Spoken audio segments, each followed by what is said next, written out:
Then she grew more cold, and he grew more bold, till they thought they had better go.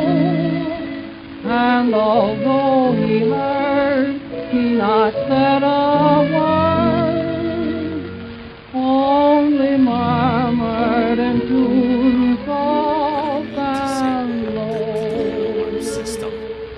I'm on to you. You shall be guarded with the ultimate fervor of 1,000 suns and 3,000 billion dramatized elephants. Anyway, hello people, welcome into the show. Oh, we're gonna turn all these things off. It's time to work. Wake up, people. We're back, and hopefully this time OBS does not destroy me. And the internet. Hello!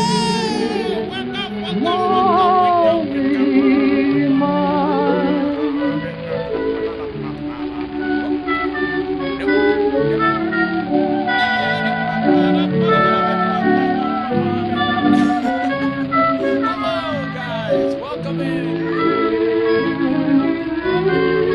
What's up? How you doing? Welcome in, Sir Gamer. Welcome in, Cheese.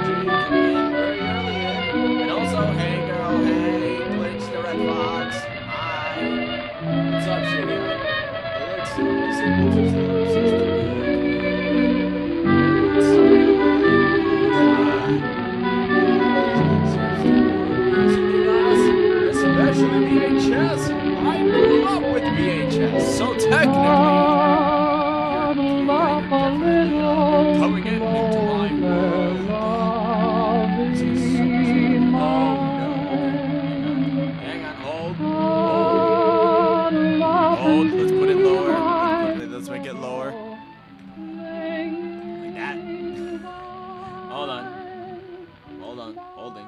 Hold on.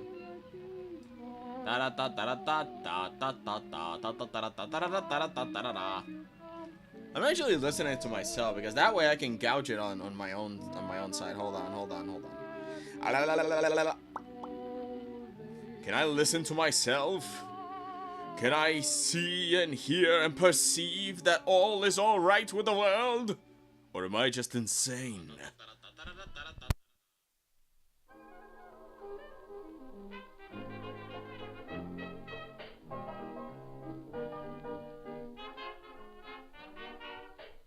Yeah, it looks alright. Oh, the apple almost fell off the tree and off my desk. I may listen to things on mute. You're a bit quiet. Joke the second half. Alright. Oh, yes. But I'm so happy we're so back. Dudes, last time, the internet just left. And not just for me.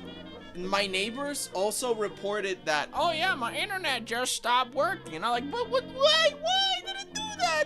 That's so mean, dude. That is just rude.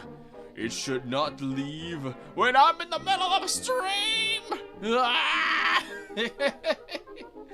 Oh, well. Well, we're ready.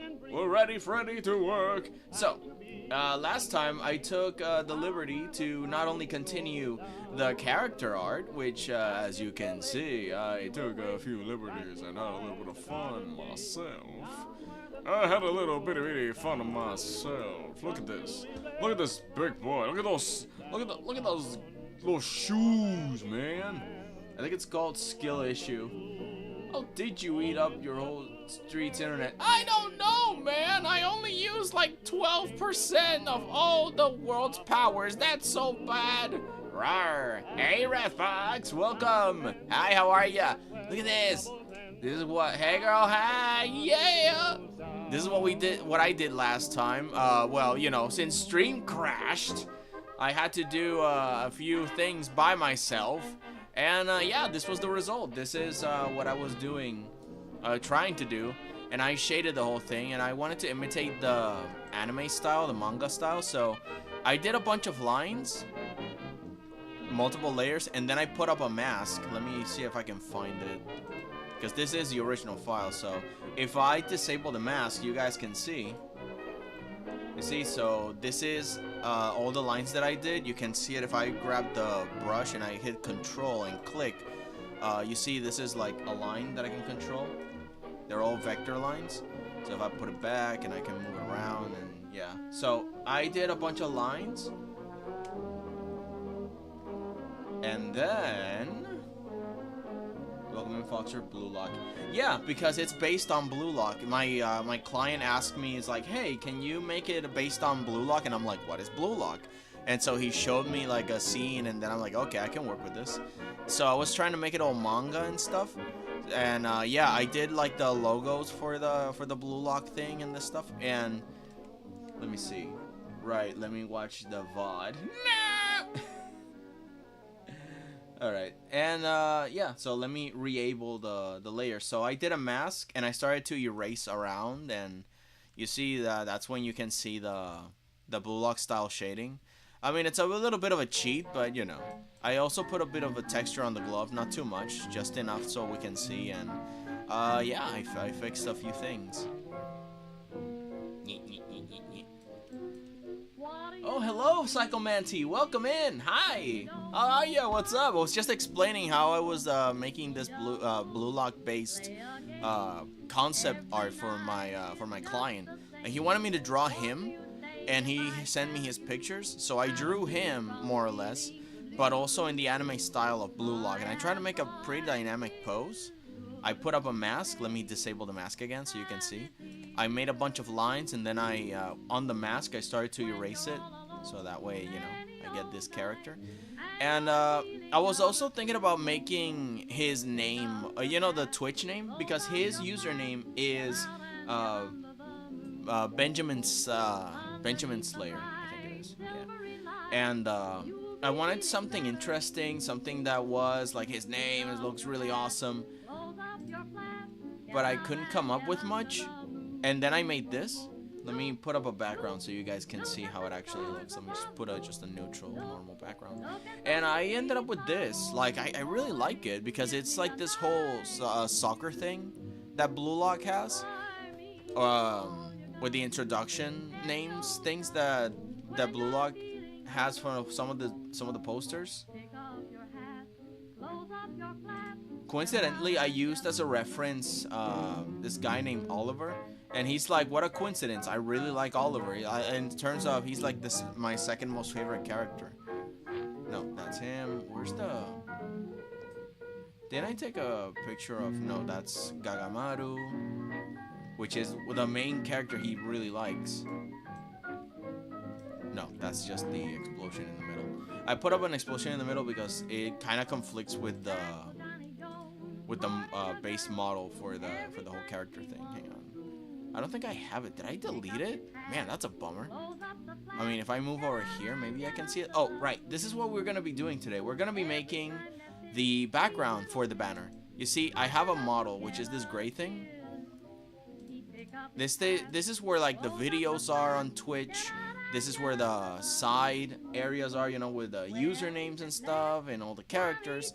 And yeah, this is where everything's gonna be blocked off. So we're going to be designing everything else that looks around, and this is just the base. And I decided maybe it would be best if I paint the background, but at least this is the base. I made like a simple base on Affinity Designer, so everything is all well measured and stuff, and I put everything where it has to go. And with a mid-tone, I made the side borders. And why a mid-tone? Because I don't know what colors are gonna be here, and I don't want to get fully married to the idea that, oh, the border area thing is gonna be black, so I should just make it black, right? It's all blacked out.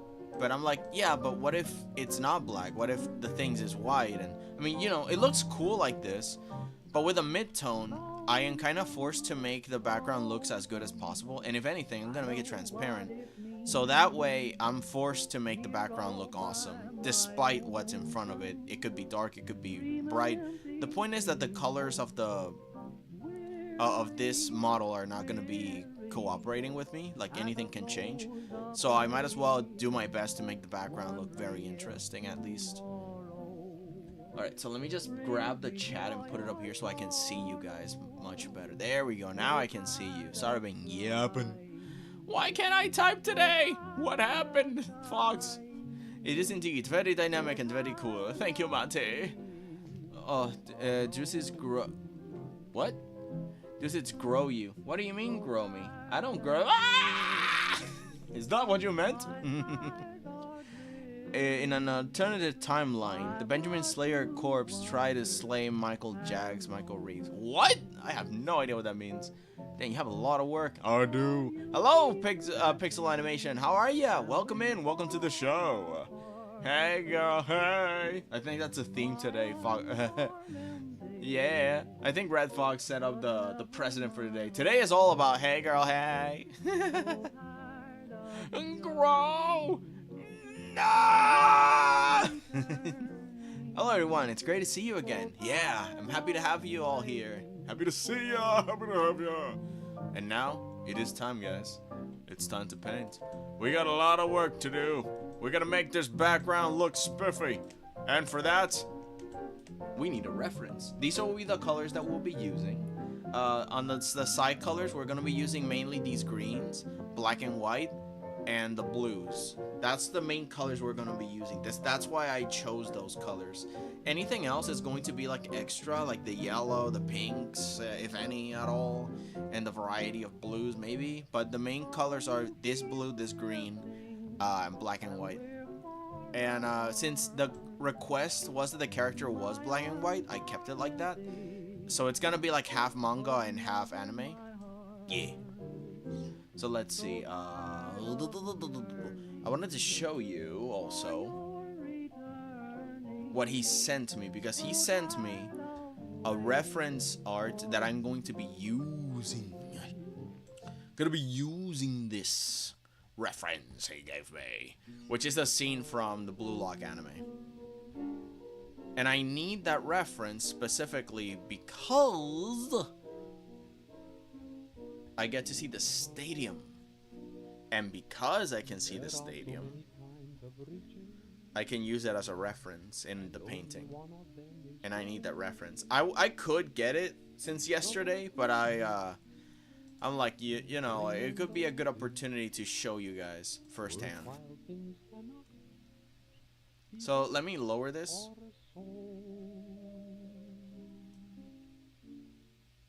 Let me fully lower this for a second, because I want to show you. Where is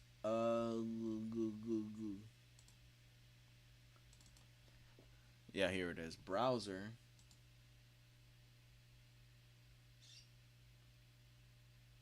Brave. There it is. There we are. So I wanted to show you. This is the scene he sent me as a reference to understand what Blue Lock is.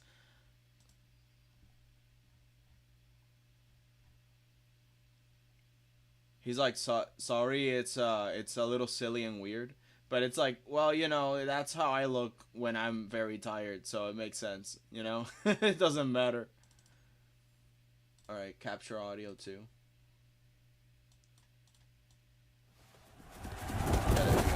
So this is pretty much the scene.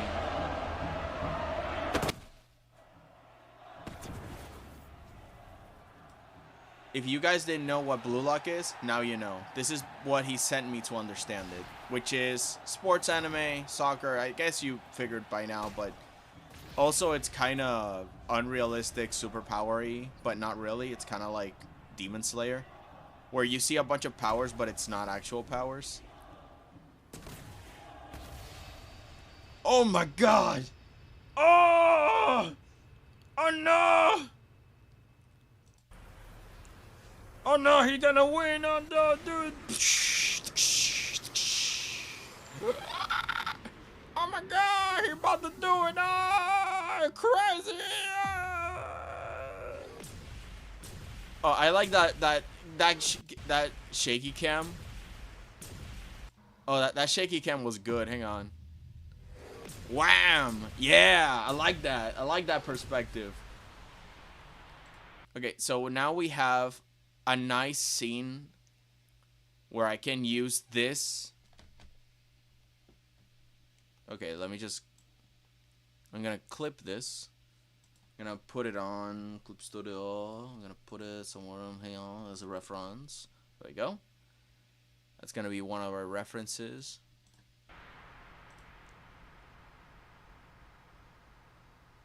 Oh my god.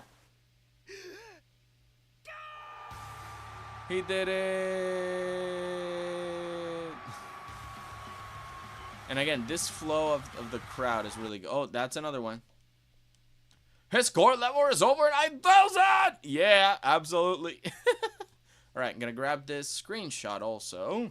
And I'm going to use it.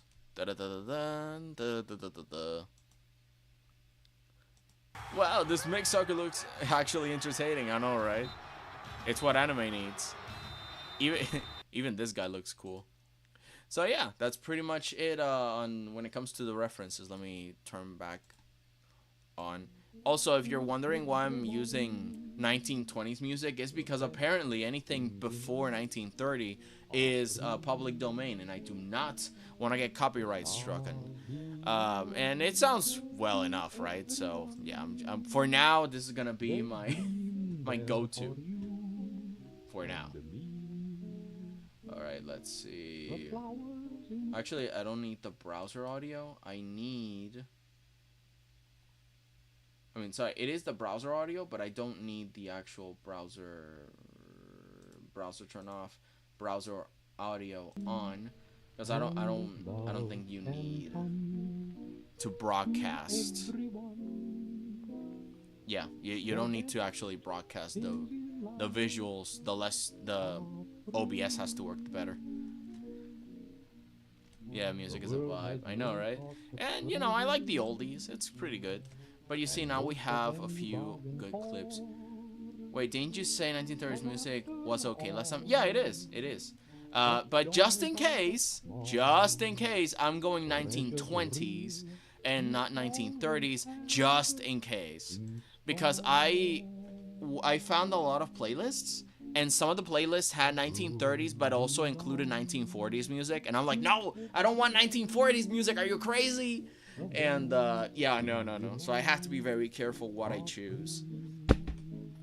AFK, one food, yeah, you go, girl. And yeah, that's why I have a banana, I have an orange, I have an apple on my side, and I got, well, I had water. I should get water. But then it makes me go to the bathroom midstream, and I don't want that. I don't want to do that, gosh. I don't want to do that all that much. Alright, so we have the reference on the general vibe for the crowded thing. We have this side angle, but then we also have, oops, but then we also have this sort of angle. Let's align it kind of with what we have. So it'll be sort of like this. This will be like a fraction of what it will look like. Yeah, we can totally make it a lot smaller, the original model. Bro's about to go into caveman music so he doesn't get copyrighted. Yeah, it's really disappointing. I'm telling you, it sucks. But it's the best I can do. There's no other way to get, like, consistently good music out there. Like, there are places I can go, but there are, like, a few clips, and I mean, I guess I can find a really long playlist, because I need enough music to last 4 hours, you know what I mean? So I need a playlist of thousands of songs, and it's just tiresome to start looking around and find a playlist that's okay with me using so much of their stock and stuff. It's like, oh my god, it's a lot of work. Alright, let's make this transparent. I don't need the ball, it's distracting, so let's erase that. Actually, I'm gonna make, this is a good, I think this is good advice. If you're going to use reference images and you need to erase distracting objects, use a mask, so that way you erase things on the mask. And if, let's say I accidentally do this, I was like, oh no, I erased too much, I'll have to get the, I'll have to Control Z or something, and you make a, got to go, sorry, bye. It's okay, Red Fox, have a good one, take care. But let's say you need to bring this back, and instead of having to import it back or copy, you know, having to Control Z back, you can just grab a brush on the mask and just, you know, repaint the area you need. It's not a big deal, you know. Yeah, but the ball is distracting, so I'm going to erase the ball. Those colors are distracting me. With the C, I can erase with the brush using transparent color. There you go. I wanted to also make, okay, so this is where the limit of the stage is. So I could make the stage higher. So let's start by, oh, I forgot to connect my tablet. I'm so stupid. Oh, the music's a bit loud now again? Okay, sorry. There we go. Yeah, it should be good. Sorry, this is the other thing that I don't like. The music fluctuates depending on the song because it's changing videos. And it's so annoying. I have to pay attention to that. It's so much work, dude. But thanks for telling me. I will also, I will also pay attention to what you guys say. Now, let me get the cable. Again, surprisingly, my tablet works with a C cable, which is crazy. A C cable and a USB. And I don't need like the special fancy HDMI cables because I don't really use the tablet screen. I don't use it. So like, the only reason I got a really big tablet with a screen is that because one, I can use it as a light box, and two, it's not too big and not too small. It's really convenient. But yeah, right now it's turned off. I don't really use the tablet screen. It avoids me looking like a shrimp. It's really good for my posture. Also, hello Julius Cartoonist, welcome in. Happy to have ya. What's up? We just started. Alright, I got my tablet connected. Let's begin. I got some of these references. I hope everything's fine. I hope everything's dandy. Right, so the stage on this scene reaches all the way high up there. So I'm going to use this reference and the reference beneath to maybe add some more stage. And what I wanted to do is to add some of the lights. You're doing well? Awesome! What have you been doing recently? Happy to see that you're okay. How's everyone been doing? I've been doing good. Today I went for a walk and it was really hot. It's the summer is starting and oh man, it's not disappointing. Ugh. Like I get very scared every time summer comes along because my god, the sun is getting unbearable. Like crazy, dude. And I live in a very humid area, so it's insane. Right, so we got some of the lights from the stage. Actually, Blue Lock is very square, so maybe I should make like grid lights.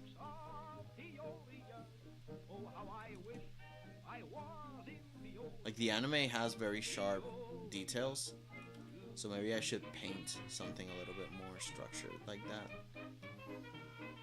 But yeah, man, everything's been going good. Just anticipating a lot of things in the future. Oh, my mom bought a car. So I'm gonna start practicing. I might get my license later. It's gonna be good. It's gonna be dope. But man, a guy walked in front of us and we almost hit him. But it's like he just came out of nowhere. He came like this is what we see, right? This is the dashboard. And there's like a car here. And there's a car here, right? And there's another car, like it's packed. So we are driving down the middle, and then the guy just walked here, like in front of us. And when we got close, it's like, oh mom, stop, boo. And he just kept walking. He didn't look twice. He didn't do anything. He just straight up walk out, like no care in the world that a car was coming on. It's like, oh my god, dude. Look around! Are you crazy? I got so scared, man. It was one of those things that is like, man, mom, I'm not gonna forget this, and I'm glad I'm here with you, cause, jeez, Louise, the last thing I need is to hear that an accident happened. Jeez, dude, look both ways before you cross anything. It's the first thing they teach us in kindergarten. God, he wasn't looking both ways. He wasn't looking anyway. I think that this is exactly how you get crushed. But yeah, it was crazy. But yeah, everything's fine. We're fine. Nothing happened. But yeah, it's one of those things that right now I'm just gonna be like, Mom, we're gonna look into the future with these very special Spy Kids goggles. Cause my god, am I not gonna go through that again? Ay, ay, ay. Anywho, what projects have you guys been doing recently? Are you doing anything right now alongside us? Because that is the point of this whole stream, is to work together on something. Is to bring in something you must complete. A chore, an art piece, an idea sesh. I was actually brainstorming this morning because I found an image on Instagram that I really like, where it's a very simple representation of Boba Fett. Well, not Boba Fett. The Mandalorian. Sorry, the Mandalorian from Star Wars, specifically from the series The Mandalorian. And let me see if I can show you actually. It's really cool. Please stream, do not crash. I will destroy the universe if you crash. Oh, I already have Instagram on. Good. Finishing up finals before spring break. Oh yeah, get those things finished up and out of there. Get them done. Dealt with. Finito. No, that's not what I wanted. Oh, here it is. Let's see the post. I'm not gonna open up the channel for browser. I'm just gonna copy paste it so you guys can see what I mean. So this is the image that I saw. bring it all the way on top of everything. But this is beautiful artwork. Was made. Hang on. Let me also take a picture of the artist. Matthews Armstrong.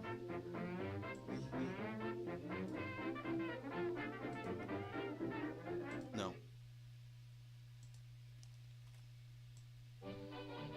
Yeah, this art was made by Matthews Armstrong on Instagram. Let me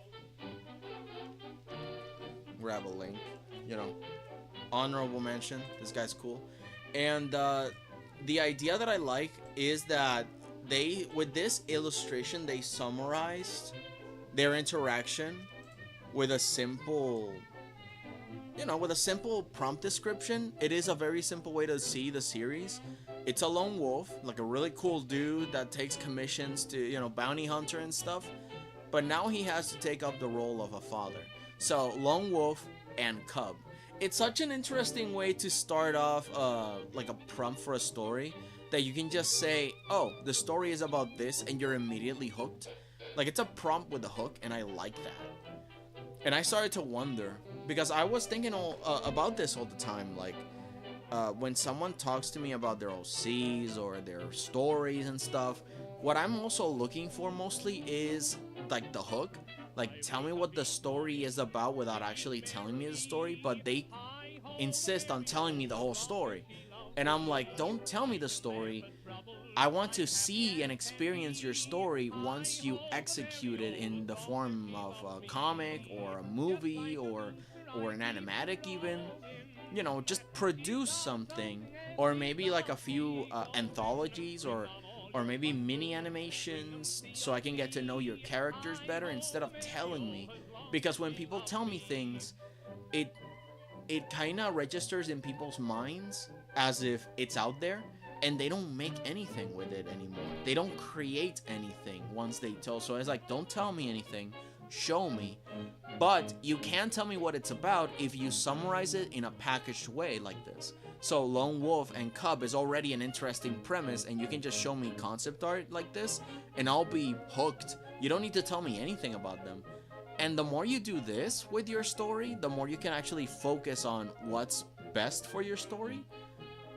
Like, if you're writing about this, you will make sure that any element that doesn't have to do with this concept of Lone Wolf and Cub doesn't conflict with it, or don't add too much fluff. Just focus on this, and any sub-stories that have different ideas and themes will be secondary to the main theme of the entire series, which is this. And that's what I like. I would like that people use this example a little more, to kind of be able to explain their stories in a few sentences that has a hook, and that allows them themselves to not only hook people in, but also allow them to produce it in a way that will remain consistent throughout, and make it in such a way that it's interesting for you to continue to do it. Because when you have a reason to make something, you just continue to do it forever, and you finish the project, which is one of the most important things in order for us to consume the product, which is finish it. Start it and finish it, which is, you know, what should be done. It's really hard to do, though. Let me move the palette down so I can actually see the thing that I'm working on. There you go. Alright, sorry, you guys were saying? I've been making an animation I told you last stream. I have been a lot of stress because I'm trying to finish it before my second, third year on YouTube rolls around. Oh, I mean, don't put yourself hard limits, but I like that you're putting in a deadline. That is really good. Because that way you kind of have to force yourself to finish them, right? And it's a test of discipline. But don't be too sad if you do not finish it on time, you know? Like, this is a thing that you are constantly... You have to do it always. And consistency is hard to gain. And there's going to be a lot of failure, but that's okay. But it's good that you're putting yourself some hard limits. That's important. That way you can finish the projects on time, or at least on the time you can do best for the time being. That's really good. I like that. I really like that. The way I did that was with contests. You know, with contests say, oh, you have until this month to finish a comic or an illustration. So I wanted to test myself and actually finish something. Also, maybe win some money because they have prizes. But yeah, it allowed me to make some hard limits for myself, and yeah, it worked out. Now hopefully I'm producing a lot of things. I still need some discipline to finish faster works and stuff. But yeah. Alright, let's see what else. Oh my god, failed. I really got bored when people start spill so much self-exposition of their loose ideas to me. Yeah, exactly. That's why I kind of stop them. I say, like, okay, look, I've seen people like this before. They're young and they're very excited to show off their ideas, but there are times when there is no story, and this is something I've had to learn recently. Some people make OCs like by the thousands of OCs, and you're like, why do you need so many OCs? Well, it's because they're not making a story. They're exploring themselves through them, and they're kind of building idealistic characters, or at least exploring ideas through them. So that's why they traumatize them so much. That's why they make them too perfect or too broken. So they're kind of gouging out what they can do with this, but without a real purpose. And those I kind of don't really mind that much. It's like, yeah, sure, like you don't have to tell me so much about them. All I have to know is what ideas you're trying to explore for yourself, because in that case I'm more interested in the person. It's like, okay, I'm interested in you. Why do you feel this way? Why are you exploring these subjects? And what do you wish to do in the future with these? Because the OCs, they're not going to do anything with them. They're just making OCs in order to explore these things and have some fun. But if you're actually serious about making something, then I'm curious about what eventually you will do with them. But of course, you don't actually have to do anything with them. You can just have fun by making characters, which is what a lot of people do.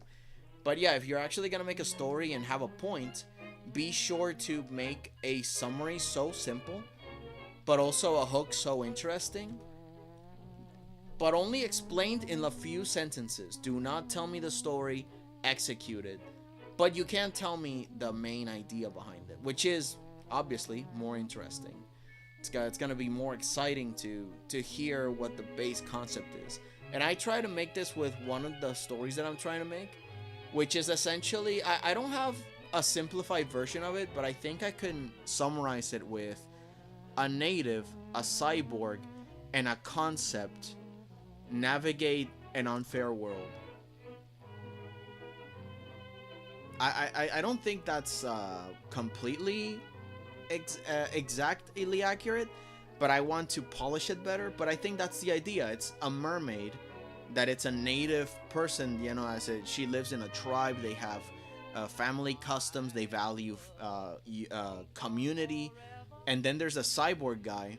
The mermaid also values a lot of nature and normal stuff, like, I like the natural things of my body, what is my abilities, my power, my community, what we do as a tribe, what we make as tradition. Then the cyborg kind of does not care about any of that, and it's focused a lot more on developing the individual. And that's why he also doesn't care much for the weaknesses of his body, so he swaps out parts of his body for mechanical parts that can do the job perfectly every time. So he's like, I'm willing to change things in myself to just be efficient. And they conflict in ideas. And then there's a third character, which is kind of like an air elemental. The point is that they're not confined by any mortal or human standard, because they have no gender. They have no beliefs. They are just from the ether. They're just born, essentially, just gaining consciousness. Air becoming alive. What does that mean for existence? They don't need to eat. They don't need to sleep. They don't need anything of the weaknesses of the body. So what kind of living creature gets produced with no limits almost? They can fly anywhere they want. So there's two characters exploring very different concepts opposed to each other. And then there is a character that just does not have any boundaries. These choices are deliberate. The air elemental is a deliberate choice, because an air elemental is free. They have no chains to the mortal realm. So how is it that they can, what opinion do they have of these two mortals with limits and communities, or lack thereof, talking about these things together? So you see, that's the main idea of the story. I'm not going to tell you what happens, but that's the idea that I want to explore. So if I can summarize it, that's the way that I would do it. I would tell you about what it's about, not what actually happens, because that's my job. I'm supposed to tell you what happens in the form of a comic, an animation, or something like it, you know? And I'm not gonna bore you with the details and about, oh, this character's backstory, they have a mom and her name is this, and they go here, and oh, there's also like a grandpa that betrays them and blah blah blah, you know? It's like because that way maybe you have better ideas on the same concept and you can use the same ideas I have, but with your own characters and your own lore, you know? I don't own what I just created in the sense of the concept. I don't own the concept or the idea, so you can also use it and make your own thing. You see how it works? And I would be thrilled if all of us would take the same idea but with different ways to create the execution of the story. Like, instead of a cyborg, a native, and an air elemental, you can grab the same concept but make different characters, make different settings. Because I never told you what the setting was. I never told you about what's going on around them that forces them to explore this. I don't tell you what they are lacking, what they want personally. Only their philosophies and the fact that that's the main thing of the story. They're essentially philosophizing against each other, but also trying to make it through stuff. Kind of like a Breakfast Club, but some of you are too young to know what that movie is. But yeah, like that one movie where a bunch of teens got together and explored each other's lives. And it's actually a pretty inspirational, cool movie from, what is it, the 80s? I forgot, I only saw it once though. Don't you forget about me. That's pretty cool. I love it. Let's see. Since I've been gone from my channel for over almost 2 years and felt really bad and horrible for leaving my fans, you know, it's okay. If you have a strong community, they can come back. Or at the very least, you can rebuild and keep in contact with them. This is why I try to do in the community tab on YouTube. I try to communicate with you guys. I never thought that anyone would be interested enough to actually pay attention, but since I know that you guys read what I post on the community tab, at least a few of you do, then you know, I try to be as transparent as possible for what's happening in my life. Specifically because the idea on the channel is to help you guys understand that we're all mortal people that have our own lives and our own problems. And there will be days where you just don't feel like streaming, or you just don't feel happy enough to create things, and that's okay.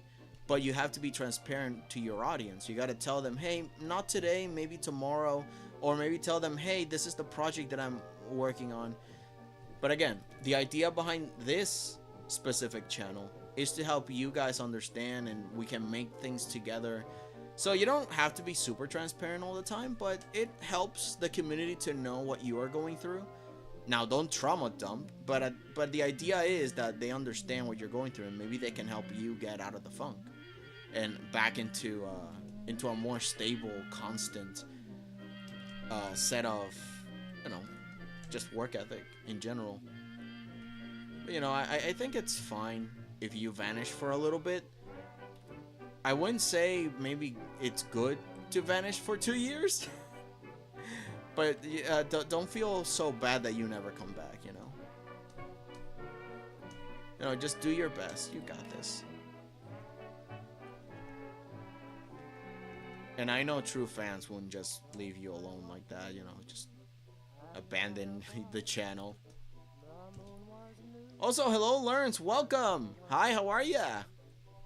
Happy to see you, man. What are you doing? How's it going? I'm going crazy here. As usual, just talking about limitations, about burnout, about not feeling so bad that you never work on things again. Twitch banner. Exactly. My I have a client and they're paying me to do this, and I'm like, yeah, let's make you a really nice background. Yeah. So I'm working on that. Let's see. Yeah, if there's if someone's just creating random characters, I don't really care. But if they're like, I want to make a story of all of them someday, I'm like, well, don't spoil the entire story right now. The common term would be an elevator pitch, I believe. Oh, that's what they're called. Okay. It's gotta be something you can explain in the time that you have the other person trapped in an elevator with you. Oh, wow, actually, okay, yeah, that makes sense. I think I've heard of that before, but I completely forgot. Thank you, Manti, for reminding me. That, yeah, that sounds good. Yeah, if you're in an elevator in a few seconds, you only have a few moments to explain the concept, and there you go. You only have a few minutes left, so be efficient with your time, trying to explain an entire concept. Okay, so what we can do next, we have the lights, or at least the basics of light. We're gonna put some glow on them, and we're not gonna be able to see any of it. But the main structure is there, you know. We don't need to add any details. And the sky doesn't really matter. Again, the flaring lights will take care of that. And half of the art piece will be pale white. So again, it just doesn't matter. The thing that I want, I think what we can do is make the crowd, which is essentially just a bunch of dots. So we can start adding the crowd, and then we can add the banners around the stage, which is like the advertisements and the signs of the, you know, that there are actual chairs and stuff. We're not making the chairs, obviously, but we're just making the illusion of it all. So let's start with the crowd. I'm gonna make a different layer here. I'm gonna get the spray. Okay, so let me look at the public again. So it's all dark. We can put in a base color and then spread. Okay, so because as you see, the dots are white on sort of like a reddish background. So yeah, so it's like a gray and red. So let's go with that.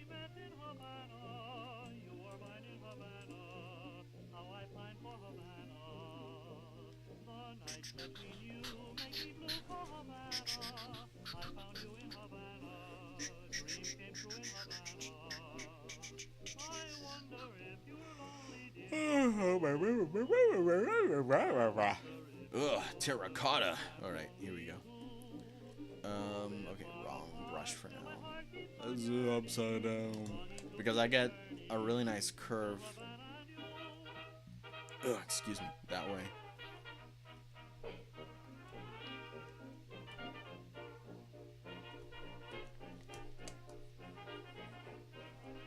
There we go.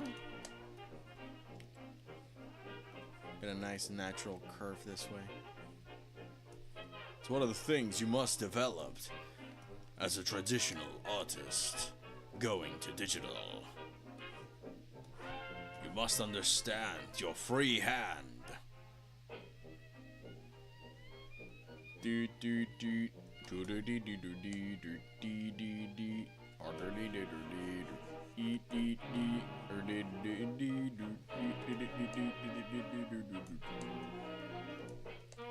I was afraid that I was going to forget what I was talking about when it comes to the pitch, the elevator pitch idea. So I went in and I made up a WhatsApp group, but it's just for me. So that way I can just put all my ideas right in, what is it, like, you know, like tell them to myself for the future, because that can totally be like a video. Okay, so there's just a bunch of dots this way. My 2 elevator pitches for my 2 comics. First one: a former plague doctor starts a coughing business because death is a lot more common and profitable than trying to keep people alive. And the question that comes to mind the first time is, how does she know? You know, like in the way that it makes me think about it, like, was she a doctor before? with that already gives it like a nice background for that idea, because it would be funny that, oh, well, yeah, that's exactly it, a plague doctor. Yeah, former plague doctor. There it is.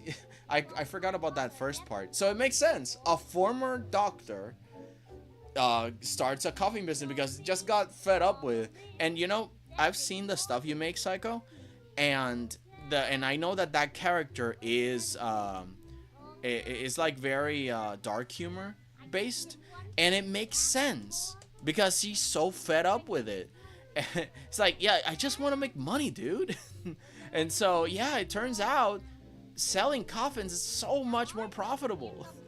Yeah, like, you know, it makes sense for the character to be this way. Let's put some people with some colorful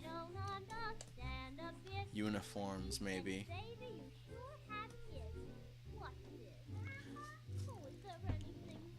Then there's also the fact that slowly there's been eyes pointing at me of people around me saying, hey, when are you going to upload? Like students from my class, my parents, YouTube friends, and more. All I had to answer those questions was videos are coming soon. Yeah, I mean, you can always also be honest, because if you say soon and you haven't even started, it's kind of disingenuous and people will start losing, you know. You have to be a little honest, not too honest. Well, it's not to say that you're lying. It's like, don't divulge too much, you know, TMI. There is such a thing as the veil behind production, that this is really hard to do all the time on a daily basis for years. And you need a little bit of a consistent work. So you can probably explain your process a little bit. It's like, hey, right now, I need this element that I'm creating, and it's going to take a little time. And the next thing I'm going to make is this. So you can wait for me to make it on this week, and then I'll try to continue making that other part next week. And there's a lot more to explain, but you know, I'll get there when I get there. It's like I said, it's a lot of work, and that way they can sort of understand. They'll never understand in terms of technicality because they're not artists. They don't know the technical aspects of anything, but they can sort of understand that it's taking you a while and to be patient. You know what I mean? Wanna Scotia. But yeah, again, if you have to maybe even change what you're doing to something else that is a little bit easier for you, you should try and do that too. You know what I mean? Like, if it's a lot easier to do a specific type of content that is still legit, you know, because I don't want y'all starting to use AI and stuff with the excuse of, oh, making videos is too hard. You know, I'm just gonna grab your malasadas and I'm gonna feed it to the wigglers, you know. So no, that's not what I mean. What I mean is that if you can find some output that is more comfortable for your lifestyle and schedule, so that way you can produce more, or maybe you find a tool that allows you to make more with less, or you learn a new skill that allows you to produce things faster. You know, you've got to find shortcuts that are legit and helpful to you, so that way you can produce just chill. Like, I haven't done a video in multiple months, but I want to make videos again. It's just that they take so long and there is practically no engagement with them, so I kind of stopped doing them in favor of live streams. Because at least here, I can reach people and talk to you guys. And if you need help, I can literally just stop what I'm doing and come and help you out with things. But eventually, I should start making videos again. And I have a few ideas. That's why I made that stream about, you know, with the ideas on, what is it? On tutorials. Which I want to do, but I'm not telling you guys, oh, it's coming soon, because it's not. I haven't even started. I have the concepts ready, which is with the streams that I did. Like, what do you guys actually would like to hear and see to learn these things? And now that I have that, now it's up to me to later on start to actually producing it. But again, it's going to take a while. Let's see. What if the product that they have been waiting for is bad? Well, then it's bad. Okay. Let's think about this. You're talking about someone that's learning to produce things. Yeah, coming soon. TM, restricted, copyright. Okay, look. You have to be okay with being a failure every now and then. Disappointing, failing your goal, or at least missing the mark, which is what I think is best. The way the Greeks saw quote-unquote sin, because they didn't have a concept of sin. And while I am not a subscriber to that idea when it comes to ethics, I believe it is a good roadblock for building yourself in an artistic sense and in a work ethic sense. When you fail, you don't sin, you just miss the mark. And what happens when you are playing a game? You know, you play a game and then you fail. What happens when you are in a game and you fail? Do you stop playing and never pick it up again? Or do you get a new life and try again until you learn the mechanics, until you figure out the timing, and until you get over the obstacles that allow you to reach the next level? So that's what you do in real life. You find ways to avoid obstacles, to beat obstacles, to empower yourself leveling up.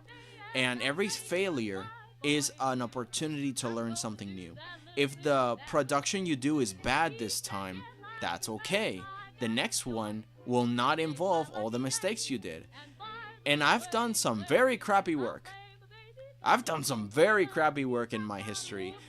And by time that I think, I'm like, I am 31 years old. Why do I suck? But it's like, I see a 12-year-old be like this masterful artisan. But it's like, probably, I did not do my due diligence and I did not practice properly. And thus, I missed out on a lot of training. So I'm doing that now. The next thing is that maybe what the way they like to render is a lot different than mine, obviously. And I should imitate them. So even if it's a 12-year-old I'm learning from, hey, if they're a good teacher, I will learn from them. I have to be humble enough to accept help from anywhere. And so my craft slowly gets better and better. My execution live right now might not be the best, but hey, I'm here with you guys sharing the process and hopefully revealing to you that sucking isn't always, something to tear you down. Maybe I can just be terrible on stream, and maybe that can inspire you to be like, hey, if he can do it, if he can humiliate himself in front of a lot of people to prove a point, maybe I can too. Because again, the whole point is not how many times you don't fall, it's how many times you pick yourself back up and the consistency of that. Do you pick yourself up really quickly, or do you tend to stay down, wasting a lot of time when you could just be improving? Do you feel terrible when you lose at a game? Yes. Do you rage quit like 𝐀𝐫𝐭 just said? Yes. But do you come back and try again? Absolutely. And the measure of you as a professional is how quickly you can get back up and play the game again. And you know why this is important? Because no one is going to root for you better than you. And I'm telling you this because it's important ethic for the future. Only you are one of your biggest, bestest fans. And validation does not come from your fans or anybody else's approval, because those people come and go. Maybe they find someone they like better and they stop showing up to your streams. And then new people come into your streams. It's a constant flow. Maybe you don't see them for years, and then suddenly they come back again to your streams and you're like, yo, I remember you. Wow, hey, how you been? But you shouldn't attach that value to other people. It has to come from you. You got to be a self-starter. You got to have that believe that you can actually grow and become a person that can change and wiggle around. You're a human being. Believe in the power of a human being to just conquer any challenge in front of him, so long as you don't get kicked down by the simplest of wins, because the world is ruthless. People are going to critique you, And some of the critiques might be true, even if the way they say it is terrible. Some people have advised me very harshly, and it has hurt me emotionally. But you know what? They are right. And why do I get emotionally hurt? If they haven't insulted me, actually, it's because it's true, and I feel inadequate. And it happens to me. But the important thing is not that. I put that aside. I compartmentalize. That is just pride trying to seep to the top. You need to focus on how then do I improve so that doesn't happen again. You take the advice and you say, okay, I'm going to change. I'm going to make these different things, blah, blah, blah. And you just get better. But no one else is going to root for you better than you. When the world is against you, but you believe in what you create, in getting better, then, nothing can stop you. Yeah. That is the PSA for today. It's a little corny, the whole thing of believe in yourself. But honestly, the world is going to kick you down. And I'm telling you this now. The world in art is competitive.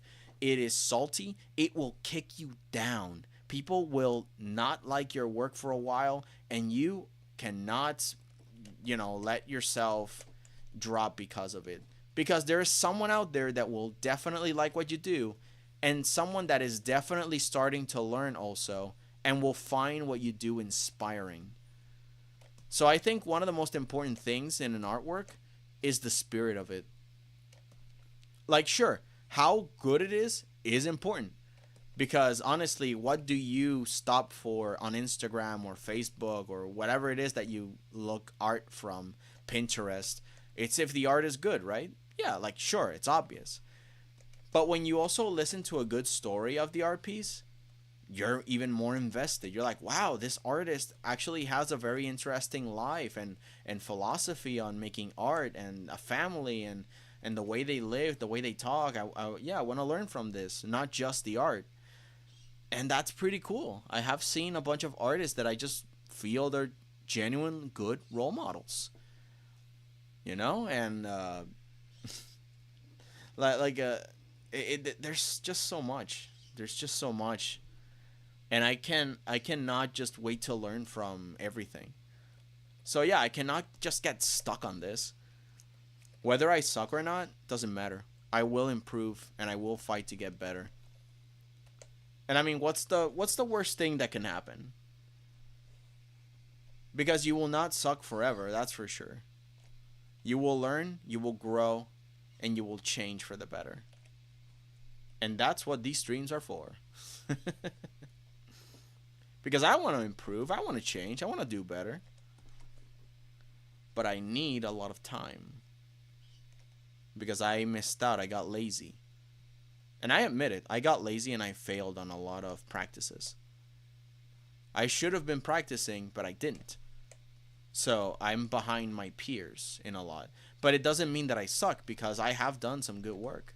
Work that I'm proud of. And there will be more work that I am proud of in the future. And there will still be a lot of work that I just look back and I go like, oh man, that's so cringe. But that's just the life of an artist. If it's bad, let it be bad. Honestly. You cannot control the subjectivity on people liking or disliking your art. And you should not be a slave to the whims of fickle people that would just change their opinion from day 1 to day 2. And maybe in the future they will like it. Or maybe you'll just do a lot better and they'll come back. Who knows? But you're not there to babysit an audience. If they don't like it and they want to leave you for it, that's fine. It's kind of like if someone online forced you to like them. You wouldn't get into that, right? It's like, please like my thing. Oh, stick around and buy my merch. It's like, no, you gotta actually work for it. You gotta provide some value to the person that's looking at you and on the thing that you're watching. And with that value, then a person will buy your merch, look at your streams and follow along with your going-ons. But you need to provide them with value, either entertainment, knowledge, merch. You know, and it takes a while. They say artists have it easy. No, it's a lot of marketing. It's a lot of work. Oh boy, it's so much to do. Let's see. Sorry, I skipped the thing. Second one. Two sheriffs must travel back to the hometown they abandoned in order to take down a magic crystal drug lord. Going back to save the town. Is that the one where the crocodile guy? Man, I want to finish the art piece because I'm drawing him for art fight. And July's gonna be so packed with work. Oh my god. Because my aunt wants me to travel to visit, and she's in the US, I'm in Puerto Rico, and I'm like, I don't want to travel. I don't want to travel, man. I just want to sit here and draw, but, you know, I'm just like, fine. We'll go. And yeah, July's gonna be tight. Like, I might not have as much time to stream the entire art fight process as I did before. But I will try to work on it in the background.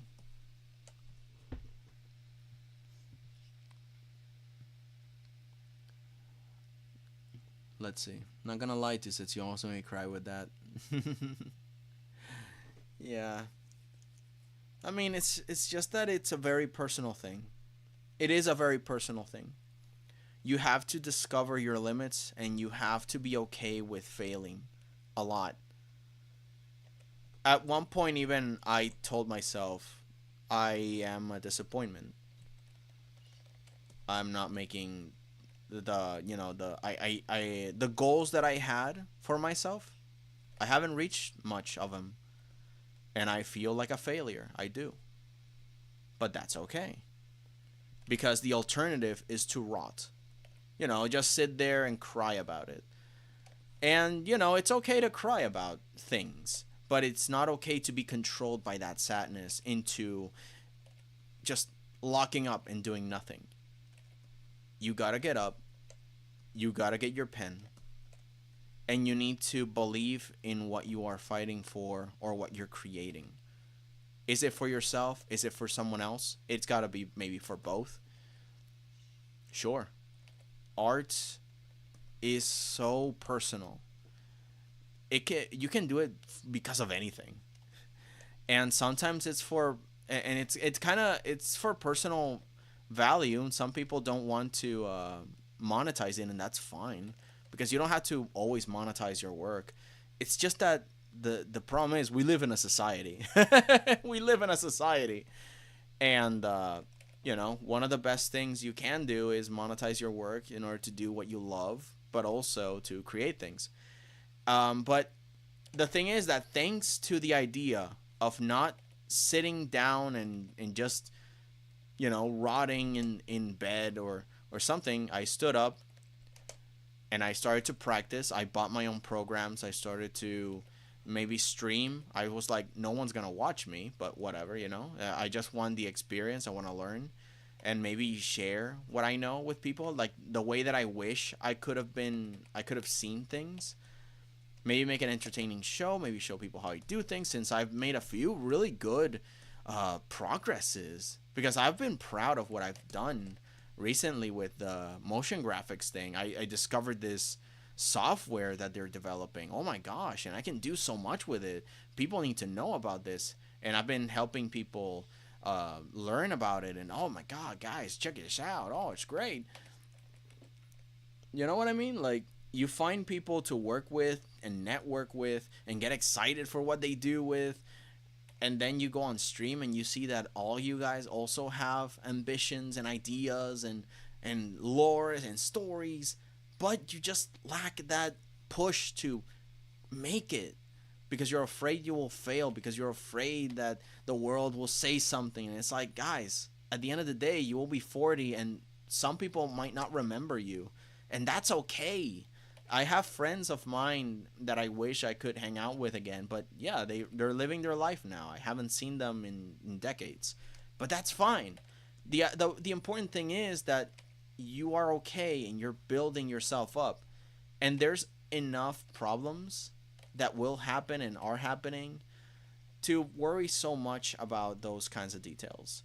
What matters is how can you get yourself back up consistently every time you fall, because you will fall again. We all fall. And that's okay. It's what makes us human after all. We're not perfect machines. I mean, if you want that, let AI take over the world. I'm not saying that imperfections are good though.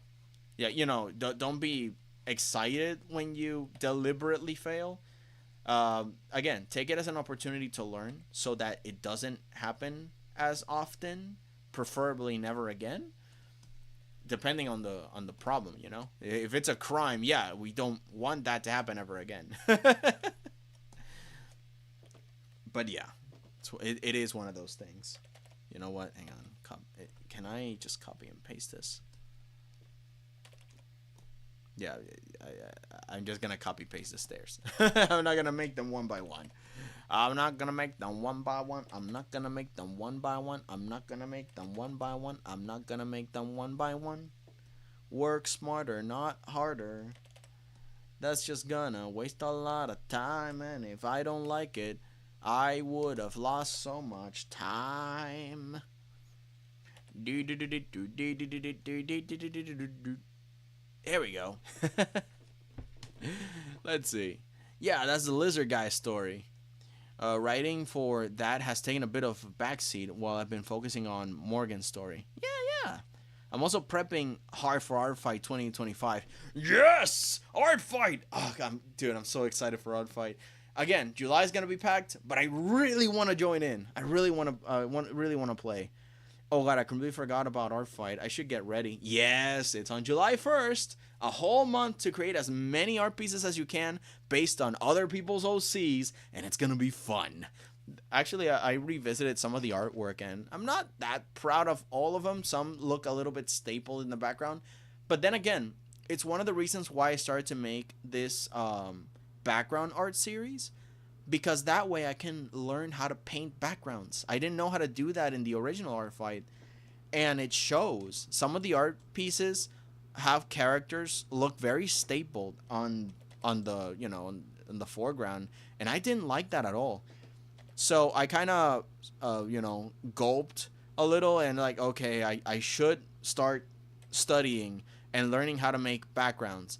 The only thing that I did not foresee was that I was going to start a, you know, that the first shop that I did was going to involve me selling art pieces that I painted on stream. That's the thing that I did not expect to happen. Shutters, backgrounds, exactly. So I was not happy with the backgrounds that I did, but I learned, and now I'm selling backgrounds, you know, and I will sell a few more. But I really want to get back to the motion graphics thing. I really want to make more motion graphic art. At least that way I can get a little bit of more notoriety, because they look really good on Instagram, you know?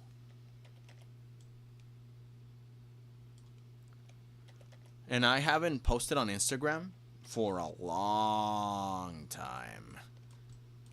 And, you know, I think I should post something again. Alright, let's Control E to fuse all of these stairs. Again, this is like the basic. Oh, Control E 2 more times, and now I have all the stairs. And so we're in the middle point. I'm gonna copy paste, and I'm going to Control T, Control click on the thing to warp it on the other side. Again, I'm a lazy son of a gun, but that's the point. Let's warp it to see if I can match it to at least a few of them. It doesn't have to be perfect. especially when, on this case, it's behind this, so people might not notice it. That's another thing that I've been learning when making backgrounds. Sometimes you just need to make bloopy details. Like, it doesn't matter how it looks. Like, you spend so long doing a lot of details that no one's ever going to see, especially when the focus is not the things that you're trying to render. You waste so much time on them. So I've been trying to make a little bit more of suggested shapes. You know, like, oh, you're not actually making every leaf on a bush, but you're making the suggestion that there is leaves on the bush. You know, I think it's a really good skill. Let's see. Wait, what's art fight? Did I miss something? Oh, shoot. Oh, yeah. Okay, so for a while now, for a few years, every July, there is a community of artists that get together to draw each other's OCs. And when you do that, you gain points. And they get points for drawing a character of yours. And there are 2 teams. It doesn't really mean anything. You know, nobody wins any prizes except for the work they do for each other. But it's kind of like I'm going to draw you. And the other person is like, oh yeah, or I'm going to draw you. And those are called attacks. You know, you attack a person by drawing their OC. And imagine if it was an anime and the superpowers that you have is your ability to create art. And you have to draw their OC in a very cool way. And that's how you defeat them. You're like, no, look, I drew you.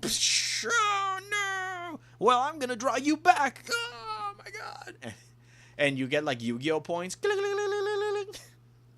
So it's a big event. Thousands of artists join it.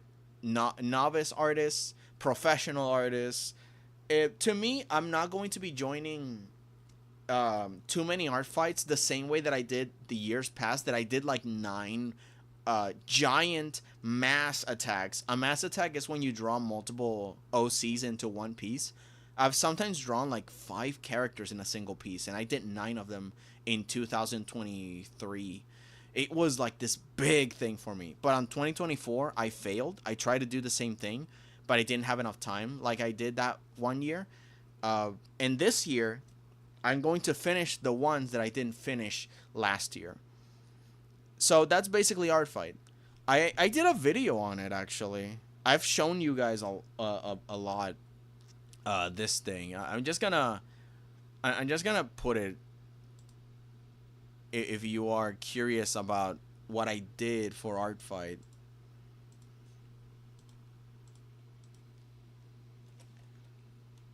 You know, this is what I did for art fight, and it has like the mini instructions. Every July 1st, you have you can go to art fight, make an account.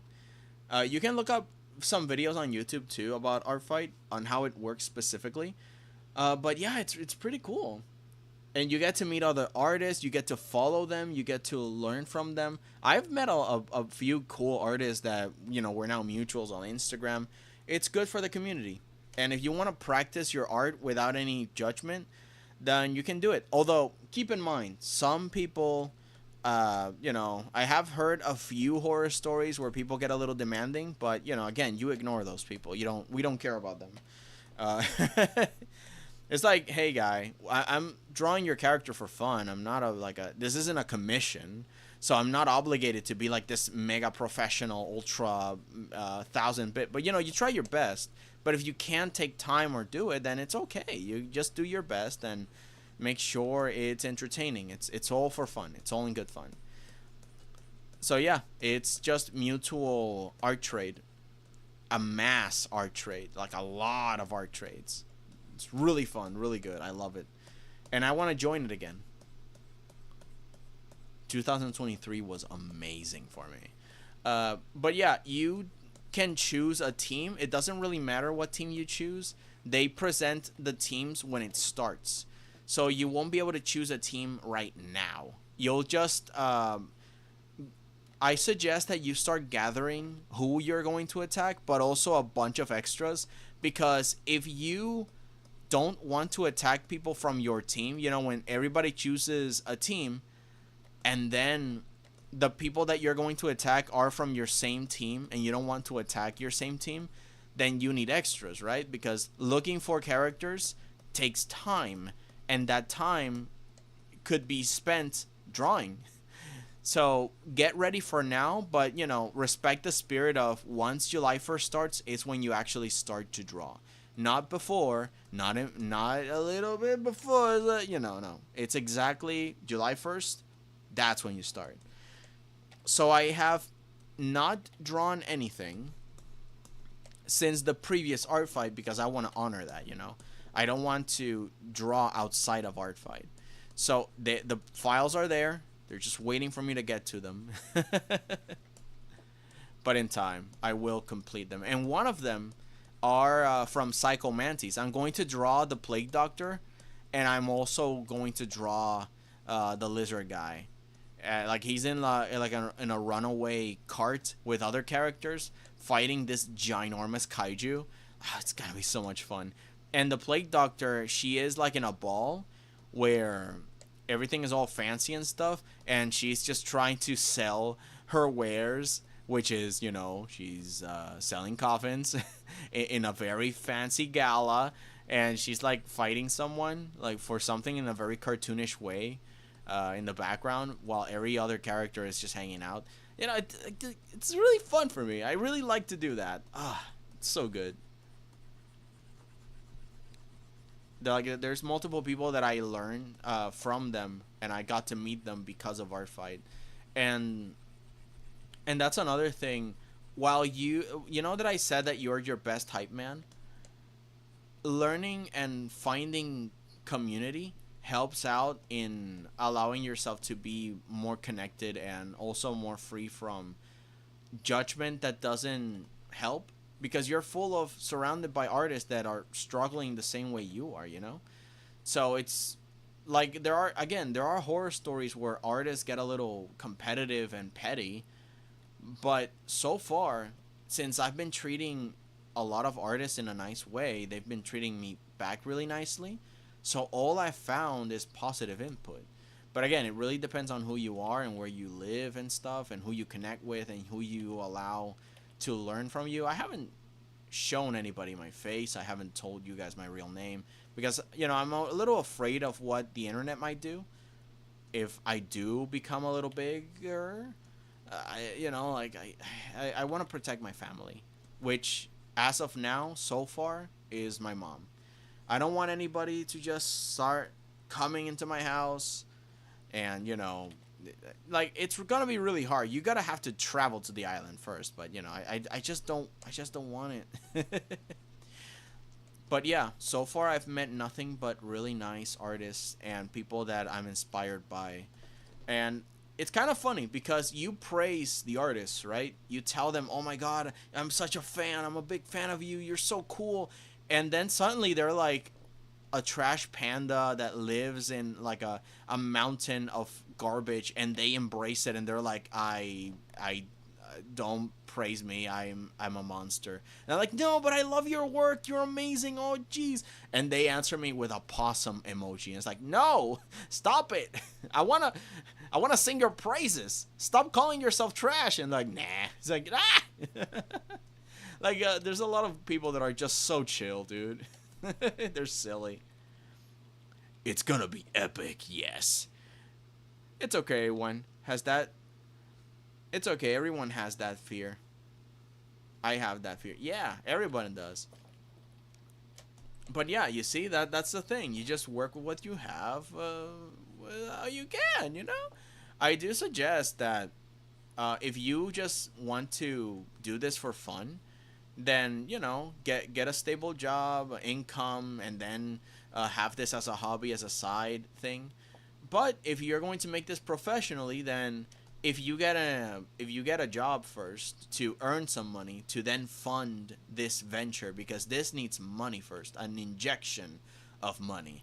So then you can buy your software, and then you can invest in multiple ventures, like maybe even commissions for an editor, so then you can make videos and only focus on drawing while the editor makes videos for you, and then you pay them, and then you get revenue from YouTube or merch, and then you pay the people that make the merch, and then the merch sells really well. You know, like, you gotta find creative ways to just start your journey in business, if that's what you're going to do. But if you're just going to hang out, then, you know, it's fine, it's all good, you don't need to Back again, how is everyone? Welcome back, Waffles. Everything's good. I'm just yapping. I'm yapping to no end. And that made me thirsty. I'll be right back. I'm gonna get some water. Let me get some water. Let me get some water. Let me get some water. I'm gonna get some water. Expect the unexpected. Expect the rawness.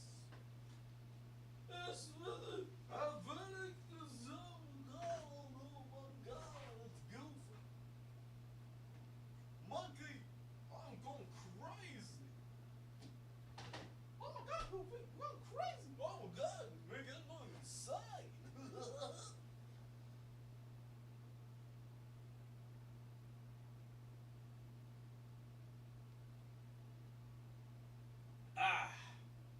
Water. It tastes delicious. Do, re, mi, fa, sol, la, ti, do, re, mi. More water.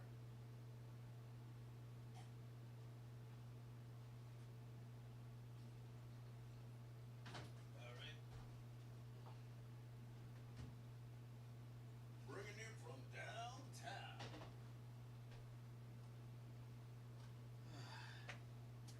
I should get more water on the fridge. There's barely any anymore, but I need to filter it first. Okay, back on it again, with a full cup of water, and soon I will have the banana. Alright, where were we? Crowd looks terrible. Let's fix that. Oh, you know, that's something else that I've told people. Mostly on Discord, that I'm just hanging out on other people's Discords. Man, Discord is surprisingly a really good place to network. Like, I didn't know before, but God, it really is. Because you get to just know people, period. You know people. Especially creators. You just join their communities, and that's it. You just join. You're there. And if it's an artistic one, then even better. Anyway, so I was telling somebody that even if what you make sucks, it's a lot easier to edit something that sucks into something that works than just drawing from nothing. You know what I mean? Editing is a lot easier than just making the first draft. You made the first draft and it sucks, but now you can just edit it to make it better, you know? It's an art form. Once you have the basic sketch or draft, you can just improve it and draw upon it. Literal draw upon it. Yeah, just, you know, so you don't have to worry about it anymore. You know, you want that to happen. Yeah, this reminds me, this is a random, but I get kind of excited thinking about the future of my channel. Like, if I get a million subs, and I pray I get there, I'm gonna make a makeshift plushie. Yeah, dude. God, a plushie would be so good. I love the idea of plushies. I love the idea of toys that actually wind up and work. Like, I don't know. But I don't know anything. Also, maybe figures and action figures and stuff and toys that you make yourself on Blender. Because again, we have 3D printing now. It's a technology that exists.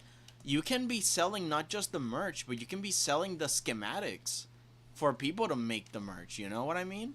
Or at least for people to donate and get the file, even though they might, you know, share it with each other later.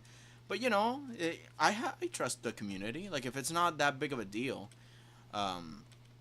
Or, again, you can just sell the merch straight up. People can get the downloadable, or maybe... Again, I'm not good at business, but I could make an exception for a few models. but then other models, no, you have to exclusively buy them. You know, so that way there's variety, but there's also not like this big abuse where somebody can just grab the schematics and start selling them on their own. But again, this is why I registered my brand. Everything now can have my logo of Deuce Trumanau, and it's mine, period. It took me $300. I made a post about it. Like, if you want to brand yourself, there is a way to do it, and I share how I did it based on my island's laws, and it's on my community post. Like, if you want to make a logo for yourself and brand yourself, there are ways to do it. The US has a method to do it. I don't know what it is. I only saving. I only learned a little bit of it, but yeah, it helps out really good. 𝐀𝐫𝐭, hey dudes, what's crooking? How you doing, 𝐀𝐫𝐭? Yeah, no, everything's good. Everything's fine. Everything's dandy. Oh my god, hang on. 𝐀𝐫𝐭 Gamer. Check him out. Yeah, I'm really excited. How are you? Really happy to see you here. Now we're just talking about motivation and about all sorts of ways that we can fool our brains into believing that we are awesome. So then, you know, we can prove to ourselves that we were actually awesome all along. Because yeah, we are. Man, I'm happy to have you, man. Yeah, you know, get yourself comfy, get a snack or something, and we're going to be working on this. Yeah, I'm making a a Twitch banner for a client. His what is it? His channel? Yeah, his Twitch channel profile, whatever. He is Benjamin Slayer. I made a logo for him and everything. Here it is. You see? Benjamin Slayer on Twitch. This is my client, and he needed a banner, so I'm making it for him. And his favorite anime is Blue Lock, so all of it is based on Blue Lock. Very much so. Yeah. Let's see. I found Deuces from Art Fight. Oh, right! I did a bunch of stuff for Learns. I forgot completely. Oh, sorry. I missed a lot of chats from the past. Hang on. It's a website where you can trade art with anyone worldwide. You draw their OC, and they draw yours. Each art is worth points. You can compete. You can be competitive if you want, but it's the idea is most trading art with friends. Yeah, exactly. And Learns found me because of it. Yeah. Let's see. Okay, let's keep going. This reminds me of a random. Yeah, this is the one that I. Yeah, like if we do get famous and we do get enough money to make merch, I so want to do merch, dude. It's gonna be so much fun. It's gonna be great. Let's see. My dream is to be made into a marketable plushie. Heck yeah. Dudes, do you have a Discord server? Not yet, but I'm preparing one. I really want to, but I need to figure out how the bots work. And I've been procrastinating because I learned about Team Fortress 2. I mean, I knew about Team Fortress 2, but I got hooked on it. And then Alatonix, a streamer, she hooked me up with Wingspan, this really fun game about cards and birds, and I've been hooked on it for so long, and I'm like, I should really be working on something, but I just keep playing. And I'm also very, very busy on my daily, so it's like, God, there's not enough time to make art and also play games at the same time. Adulting sucks. Oh boy. Everything's good, just going through Pokebank Pokedex. Alright, so we're all busy. I like it. Let's see. Oh nice, it looks sick, thank you. I want to do its plushie. I know, right? Wouldn't this guy look really nice as a plushie, just sitting there drawing on his little tablet?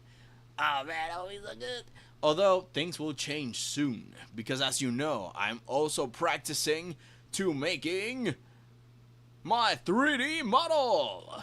I haven't finished it yet, but maybe next time that we stream, once I'm done with this commission, we can go back to the 3D art streams and continue from there. I haven't done anything, actually, because I've been very lazy. But I'm very excited. I want my 3D model, and I want to make it low poly, like, you know, I grew up with PlayStation 1 games, so it's very Tony Hawkish.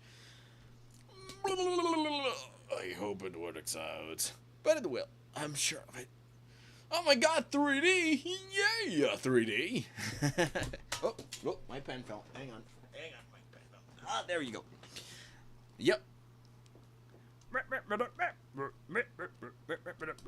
Okay, what's next?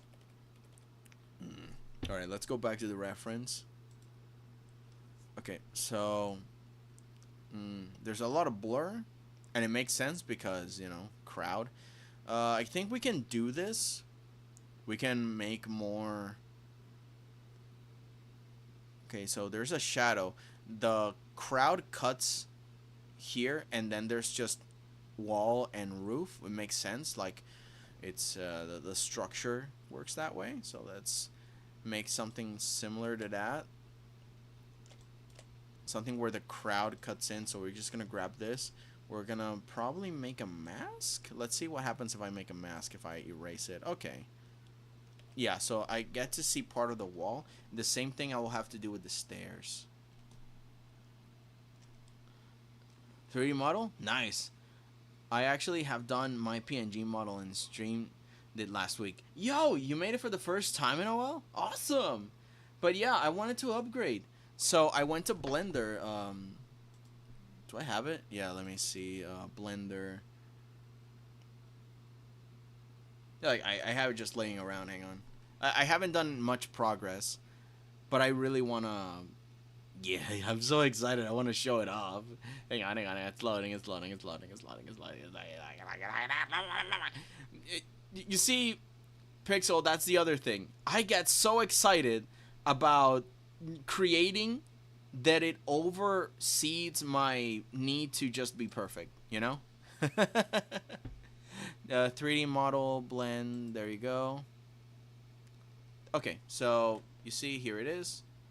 Let me see if I can. Oh, I'm in edit mode.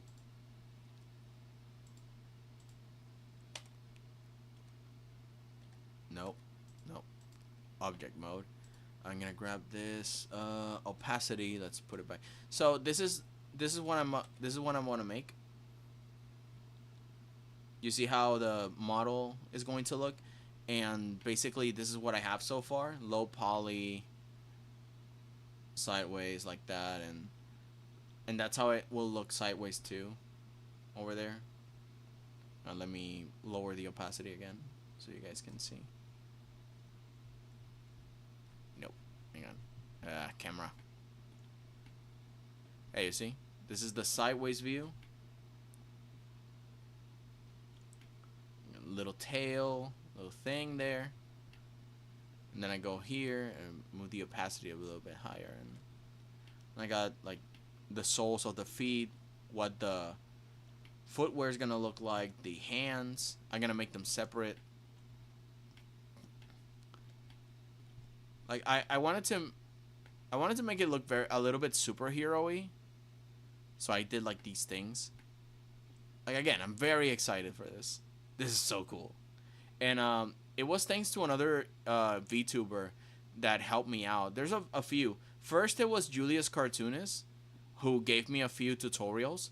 Then there was Jummington. He helped me a lot on figuring some stuff out too on the add-ons. And also a bigger help to reach this level was Swagulicious. Like, he makes models like this, and he has his own 3D model. It's pretty cool. So yeah, I'm very excited to continue working on it. Yeah, save. I don't know what I did, but yeah, save. Anyways, back to Clip Studio. Oop, I think I accidentally clicked on DaVinci. No, I don't want to open DaVinci Resolve. No, don't do it. No, it's opening it. X. Close DaVinci. I don't want DaVinci. No, don't do it. I didn't mean to open you. Stop loading the color page. The waveform in the projects now. X. Where is it? Oh, it closes like an Apple thing from the left instead of the right. Okay. All right. Don't you just hate it when you click the wrong ones? Oh man. We'll finally see the back of Deuce's head looks like, and inside and sideways and everything in between, because my god, 3D is crazy. Basically, I was I just remembered something. Since Pixel was already talking about, motivation and stuff, there is something that I recently was thinking about. It's like, how do you get inspiration? How do you get inspired? Because a lot of people sit down and are like, I'm just gonna wait until I'm inspired because I just don't have the motivation to do anything. And some people might say, and it's good. It's good when you like go watch a movie or just relax for a little bit and don't do anything. I also advocate for that. Like, hey, don't just sit down. Don't work today on anything artistic. Be okay with just being lazy for one day or just playing the game you really want, so then you can get inspired to create. But one big factor of that is that just consuming media is not enough, or just resting in a corner is not enough to get inspired. Because I think one of the things that has gotten me more inspired than anything else is to learn something so cool to me, to hyperfixate enough on it that I want to imitate it with my art. Whether it be an art style from an artist, or whether it be something that I just learned that has nothing to do with art. Like maybe I learned how to cook ravioli by myself, and that inspires me, that gets me giddy. And even though it has nothing to do with art and I'm not gonna paint ravioli, that high of getting something done and succeeding was enough to quote unquote inspire me. So inspiration is not just looking at something cool, it's also learning and studying and understanding things to the point that you also want to create and be creative. Like, it's not just being creative, it's also creating, the act of it. And getting excited for that is contagious. So, explore other creators, go outside and talk to people. I know, I'm sorry. Touching grass, I know we're always allergic to it. Oh my god. But it breeds inspiration. Because you need a new perspective on some things. It's like when there's an art block, it just means that things have gone stale. You're bored. You don't want to draw the things that you normally do anymore. You want to explore. You want to see the world. You want something else. You want to see something that tickles your brain a little. A brain teaser, something that challenges you. And maybe that's one of the things that has helped a lot of people, and definitely has helped me. Like, for example, I really like astronomy. Does that have anything to do with art? Maybe not. Not in a sense of, oh, I created stars. So, but the idea of there's so many cool things to see out there in the cosmic wild. It just gets me excited to make things myself. When I learn a new skill or a new program or software and I see what's possible, or when I see an artist succeed. Like, some of my favorite artists have made plushies, they have made crowdfundings, they have made games, and it's like, yo, that's so cool, I want to join you. And I get inspired and boom, I start to create. You see what I mean? So it's a bit of a mix of concepts of what can get you inspired. It's not just taking a break, it's not just resting, it's not just consuming a bunch of media and not practice. But, in learning something and practicing something to the point that, dude, you're just on the high of success. Even if it's a small win, it's a win. A win is a win. A win is a win. A win is a win. A win, a win. So yeah, I think that's another factor when it comes to getting things done without the worry of other people's judgment. Like, honestly, it doesn't really matter what other people think. You are engaging in something that will help you grow. And art also helps you grow personally, so why would they be against you growing up? And art is great for that, That's why we like anime. Sometimes it's dumb fun, otherwise it's just really super deep. It's not a game for us. It's not just playing around with little funny cartoons. It's one of the things that when I was growing up irritated me a little. Like they call cartoons like the diminutive of cartoon in Spanish, so it's like, you know, these caricaturas or muñequitos, which is basically little baby cartoon things, little things like, no, dude, it's Disney. Come on, it's a legend of conveying something that looks convincing. The art of animation is just a magical, fundamental thing because it explores what it is to be alive just by moving around, and the way the technology improved over time. It's just a fascinating craft. But of course, people that aren't artists don't see that. Again, it's another one of the reasons why you're your best hype man. Only you understand certain things that other people don't, and that's okay. Not everybody should be a professional on everything. Just respectfully convey to them that, no, yeah, trust me, this is a lot deeper than you think. and hey, if you can explain it, why is it that deep, then you are a teacher. That's what Einstein said, I believe, that if you can explain a concept perfectly to anybody, and I do mean anybody, like if someone with a background of what you're trying to teach needs help and you can teach them, that's good. But if someone that has never ever heard of your field of study asks you for help on it, and you can explain it to them too, then you've mastered your craft and you are a good teacher. That's at least what categorizes a good teacher. I am not here. Hello, Sir Gamer. Hello, person that isn't here. I will now ignore your existence as per your request, I suppose. So true. Yeah. And I think that even though some of my conclusions might be wrong or short-sighted, like maybe I don't have all of the answers, but I'm trying to get answers. You know what I mean? I'm trying to understand myself, and especially now that there's AI, I'm thankful. I'm very thankful for AI on a specific thing. It rattled the cage on what is art, something that has not been challenged for centuries. For centuries, people have been philosophizing on what is art. For thousands of years, people have been philosophizing on the concept of art. What is art? What isn't art? Modern art. And then AI came and grabbed it by the throat and choked it to death. Because now, you just have to be very good at it. And now, it's kind of filtered in such a way that now we're going on the more basic fundamental of what is art. Because if a machine that is soulless can make something that imitates something that looks good, even though it's of course stolen, but if it can actually recreate something like that, then what actually is art?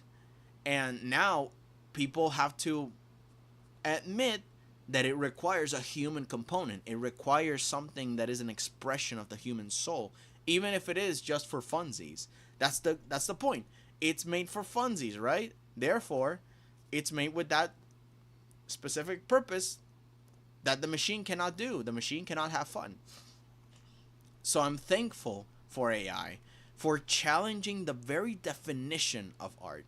And these subjects are so interesting to me that it allows me to get inspired again. Again, this is where I get inspiration. I get inspiration from the discussion of the theory of art. What is art? Why am I doing what I'm doing? What is my mission? What is the point of all this? And then I remember, it's because I wish I had this when I was growing up. And now I have the power to give it to other people. Oh my God, I can do this. I can be a genuine person that just streams art and helps people get their motivation back. Ain't that cool? I have that opportunity now. I have enough money because I earned enough from my old job. I bought my software. I'm learning now. Even if I'm a little late to the party and I've failed in a lot of things, I've also succeeded a lot. And that's another thing. God, I'm going on such a many tangents. If you feel like a failure, you have to think about it this way. You have a scale, right? You have this scale.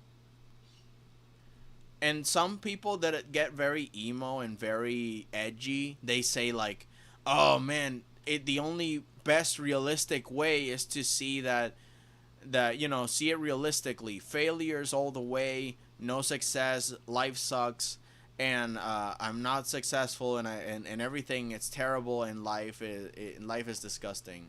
You know, like, that is the realistic way, and I'm not gonna buy a bunch of things that are not this. This is real. This is realism. Rawr. And it's like, no, that's not a balanced way to see the world. A more balanced way to see the world is that you have failed, but you also have succeeded. These are your failures, but also this is your success. If you ignore the success and only focus on the failure, you are not being reasonable. Some people think that being reasonable means to look only at your failures and think life sucks.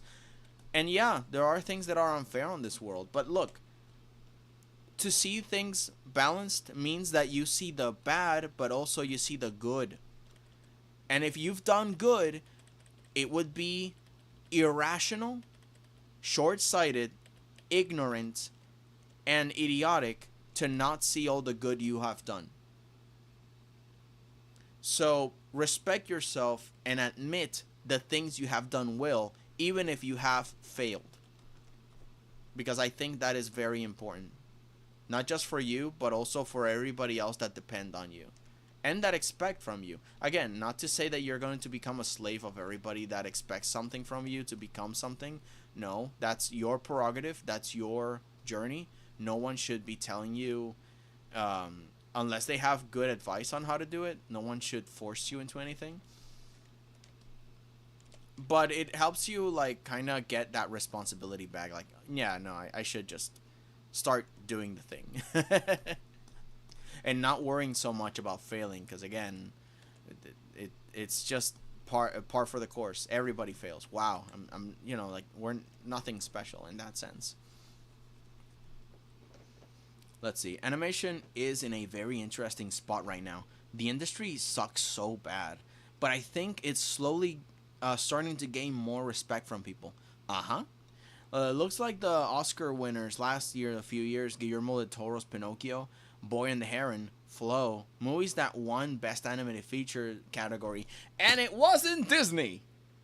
Out of all things, The House of Mouse, the thing that started the renaissance of animation, is now but a shell, but a shadow of what it once was. It's very depressing, but also it's what I said before. You are your own hype man. You do not need Disney's approval to make something awesome. And you gotta dare to dream. You gotta dare to say, oh my god, these studios failed, but I know the ways that I can succeed. So why limit yourself? Try new things, study, get inspired by other artists, connect with them, talk to them. And you know why also it's important to network? It's important because, oh god, I'm making so many analogies here. Because look, let's say, I don't know, PewDiePie, the Swede, the really cool dude. This is PewDiePie, you know, this guy. And let's say you always wanted to make videos with this guy. You want to be famous and you want to work with PewDiePie. Well, guess what? PewDiePie himself said that the only way to become famous like he is to first, you know, the first step, start doing YouTube in 2006. The same way he did. Timing is everything. And he started very early. He used up a market that was very young. Not many were doing the things he was doing. He was the first. So there's very little chance that I will ever get to work with PewDiePie, let's be honest. Maybe meet him once, but to work professionally with him, he's at the golden age of it. Well, I don't know if he's at his silver age or his golden age of his era. You know, he's living his life with his family now. He's not doing the things he did in this period of time, which is what I was a fan of. And I'm still a fan of him, of what he's doing now. He's living his life, but it's a lot different of when he started. So there will be people that will become famous tomorrow. Are you looking for the people that will become famous tomorrow that are your contemporaries? Because Markiplier, PewDiePie, Jacksepticeye, they were contemporaries. They were together on the same era. And because of that, they became famous together. Also, why did the music stop? No, that's not what I'm looking for. Yes, I'm listening. Don't stop the music. Jeez. Sorry about that. But yeah, they were and still are contemporaries, so they got to work together. So what you have to do is to keep your eyes open to people you can work with that are starting out just like you are. Maybe a streamer that is drawing and they only have like 3 viewers. But then you feel like we like the same things. We have a connection. There's potential here. And then you just, you know, maybe you go into Discord because they have one. And maybe you start a conversation. You make a little doodle of their character. And then you just start mingling, you know. You start showing up to their streams. You start hanging out. And they appreciate it, like, hey, man, yeah, I like it. Hey, I like what you do, too. And there you go. And maybe in the future, you, too, will become the PewDiePie, Jacksepticeye, Markiplier of the internet. Who knows? The point is that you gotta look around you. You gotta be active, you know? Go to Discord, go on Instagram or multiple social media and meet people. And get to know them well, you know, like genuinely want to get to know people. And that way they feel, oh, this person actually cares about me and my growth, and we can help each other grow and become awesome. So look around you. Who are your contemporaries? I will never be able to work with the people that I admired in the past because they're older now, or they're a very specific kind of success that I can't really replicate because they've been in the game for so long. Now, I'm not saying that you will never meet anybody famous. That's not. But it's a lot easier to not think about the big shots and to be supportive of your community of artists to the point that when you actually do make it big, you have connections, you have networks, you have people that you helped and they helped you. Like, you know what I mean? Like that's one of the cool things about inspiration. You can hang out with other artists and share your knowledge or your ideas and stories and inspiration. It's pretty cool. Let's see. Without art, life wouldn't be life. Like artists everywhere, we live in it. There's products we have around the house, and there are art, even if there's just words, logos for food, art. Doors are art. Yeah, all of it. That's the thing that some people don't understand. Oh, you're charging $1,000 for this art piece? And I'm like, well, you know, I gotta eat. And it's like, art should be free and a luxury. It's like, well, don't you pay for a Netflix subscription? In that case, tell Netflix not to, you know. Like, you know what I mean? Oh, then Netflix should be free. Oh, and also, every time someone sings, it should be free too. And the musicians, they should all give it for free. You know, everything that is artistic should be free. So, yeah, so no, there's a lot of entertainment. Oh, and doors should be free. Architecture should be free, right? Because you're not willing to pay the thing. No? Oh, really? I wonder why. Jeez. Yeah, no, art can be a service and it's necessary. I like the thing that people say that earth, you can't spell earth without art. And I like that so much because it's true. Like, life would suck without art. We have the capacity through our senses, enjoy color, enjoy smells, tastes, feelings with touch. I get to grab this apple and bite it and not only nourish myself, but also just feel the enjoyment of a nice juicy apple. And the same thing with everybody else, visually, musically, all of it. It's great. I'm still not here. I do not recognize your existence either. Like, look at the Oscar winners last year. Yeah, I read this. The whole, God, yes. And the thing is that now it's in our power. Like you said, the whole thing with Flow was made in Blender. Blender is free. Why are we putting mental blocks on ourselves, dude? We don't need Disney. We don't need like these big shots. Like, it will be a bonus if we get to work with Pixar and Disney. It will be an honor. Maybe. I don't know. Maybe it would suck because of the crunch and the bad work ethic. But the point is, we don't have to wait so long to be amazing. And it will suck that you limit yourself in such a way. Don't limit yourself.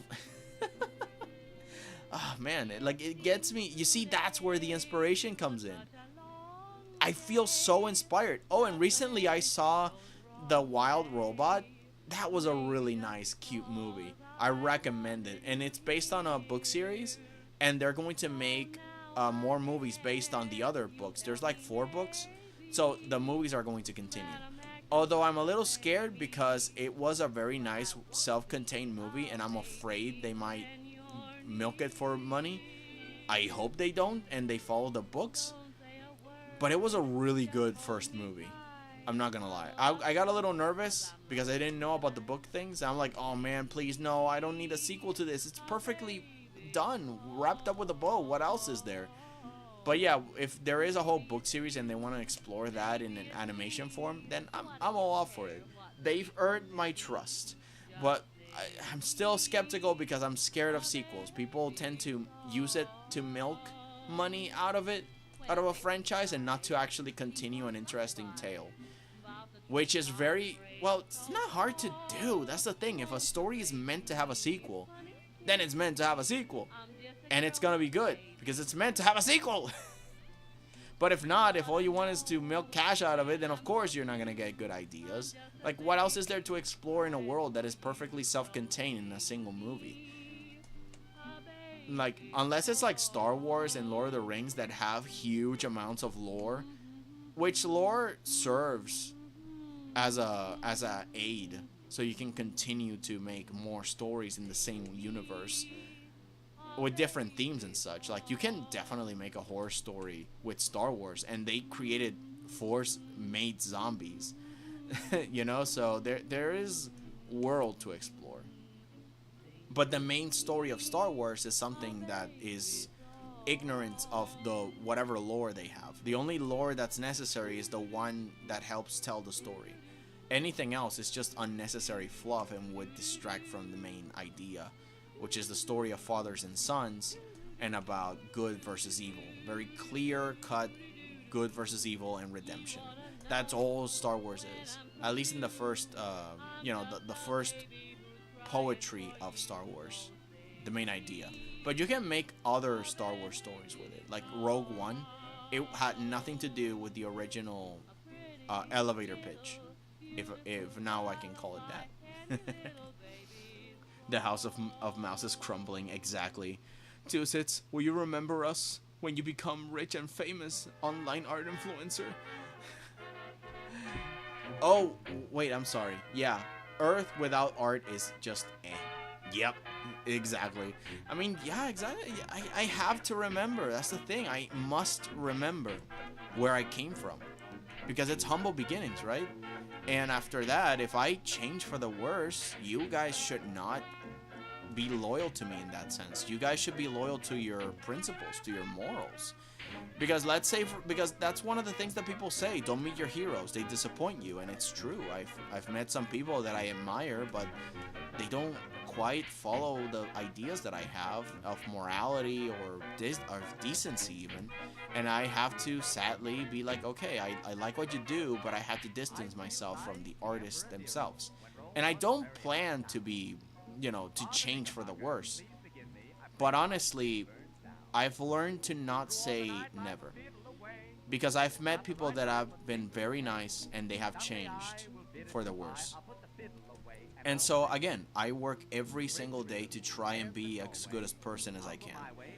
But if I do something wrong, you guys should not loyally, blindly say like, oh, no, he's, make excuses for me. No. If I do something wrong, I expect you guys to call me out on it, And, I'll do the whole YouTube apology or something. Or maybe I'll justify myself in order to be like, okay, no, that I meant this, not that. I'm sorry if I gave the wrong impression. But yeah, like, you guys should develop your own moral compass. Don't blindly follow people. That's just called a cult. And I just want to make a community of artists that actually can make choices for themselves, that can actually learn things for themselves, not because I told them to. So again, art is very personal. Your journey is your own. I'm only here to give you a boost to tell you, hey, it's time to work. It's time to make something. Hey, wake up. Hey, you there? It's time to work. Wake up. Let's get going. Put your shoes on. But, yeah. Like, if I fail in any case, or for some reason I vanish from the face of the earth, because of whatever, life happens. But the point is, you guys, now, it's in your court. It's in your power. It's in your hands to have your own sense of morality, your own sense of right, your own sense of mission, and you pursue that. And maybe you don't stick around into this community, but you find a community that actually works with the stuff that you like, and you stick with that. It's not a betrayal. I'm up. Good. You better stay that way. Create. Never stop. But, yeah.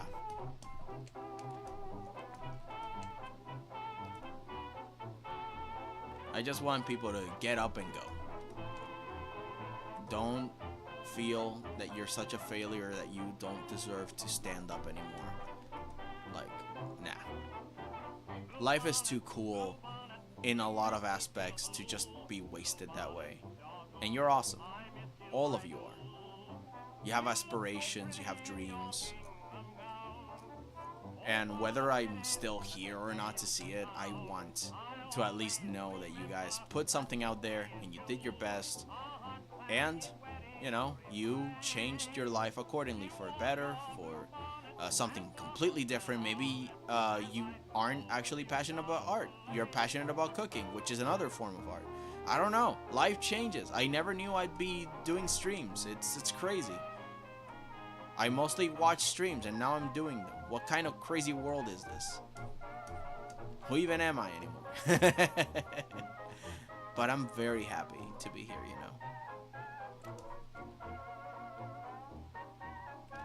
Change is good, or at least change can be good, and it's our job to make change good.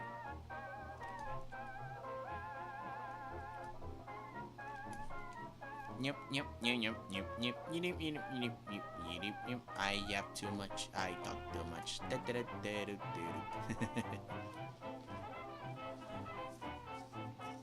Bro, even nature is art. Music is art. How you live and experience memories is art. How you dress is art. Like, without art, nothing would exist. Exactly! Yes! Is that not inspiring? Again, it's one of the reasons I love astronomy. The cosmos are so big. There's so much possibility. Are you telling me there's nothing to look at? Anyways, I have to go. This hits goodbye. I hope I come back. No worries, Pixel. I'm very happy you got to hang around and hear this and get a little bit of a oomph in there, Get some fuel. Take care. Hope everything goes well today. Goodbye. Goodbye. Oh, man, it's looking. Oh, it's looking pretty nice from far away. I'm gonna hit Control Save. I'm gonna drink some water. Kind of in a halfway point right now because it's 2 hours and 38 minutes in. Ooh. Oh, that's good. We're halfway there, guys. Water.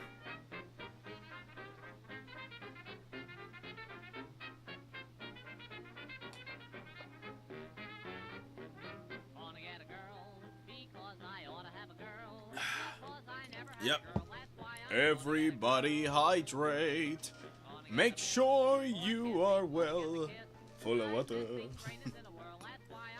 We are bags of water, bone, and mass and muscle. We are a machine of creation. Our brains require fuel and inspiration. We must see to create. We must consume in our minds wholesomeness to give back wholesomeness. The AI could never. It blindly follows orders like a soulless soldier. While I eat this banana and reflect on the freedoms that I have in my brain. And all y'all who don't believe in free will, you could just shut your mouth right now. I'm eating a banana because I want to. Not because I'm hungry. Shut up. I'm just messing around with you. Anyway, I'm actually taking a bite of a banana. Yum.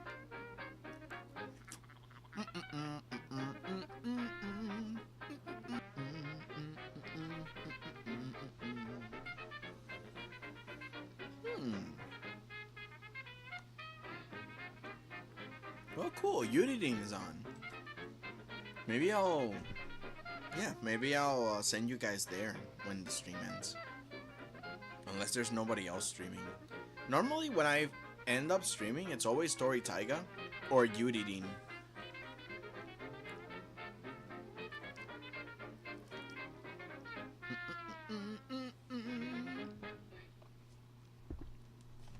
Man, fruit is good.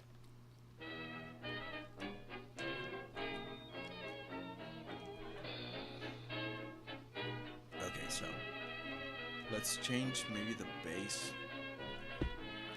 Something else. Or make a new layer. Let's clip to it. I'm gonna grab like I'm gonna grab a deep blue like this. And then a soft feather brush.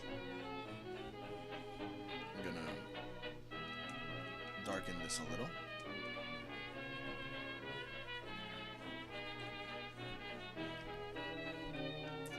Then I'm gonna delete it from the bottom, see if I can get a nice grit to it. Oh, it's a little warmer in there, and the walls can be a lot darker.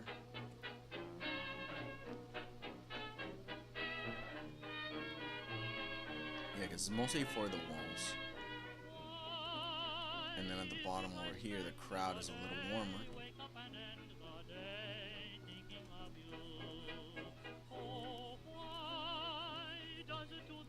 Later I will add some special effects so it looks nicer. Let's see. Back again with some strawberry yogurt that tastes like pure sugar. Oh man.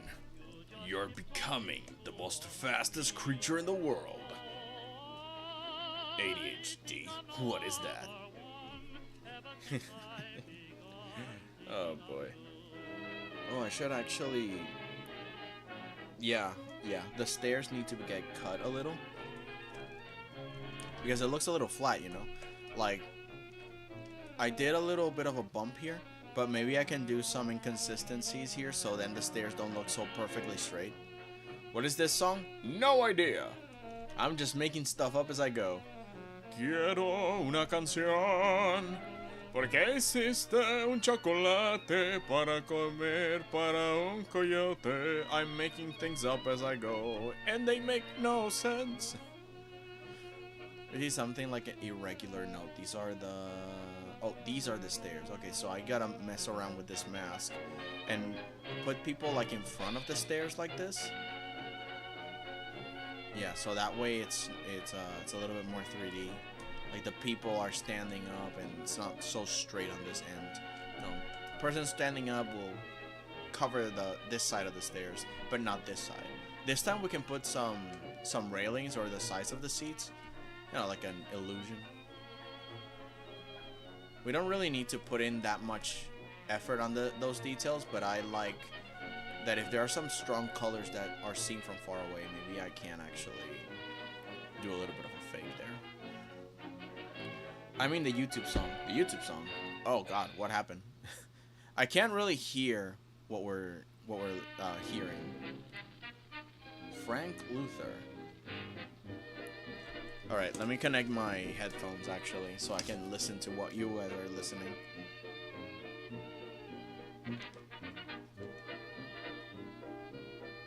Bluetooth connected. Okay, what is this?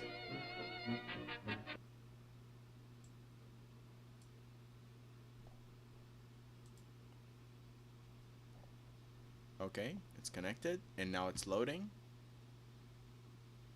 Oh, great. What is it? It's the next song now? Oh, okay, so it's the before this one. What is this? Crazy Rhythm Roaring. 1920s hit music parade.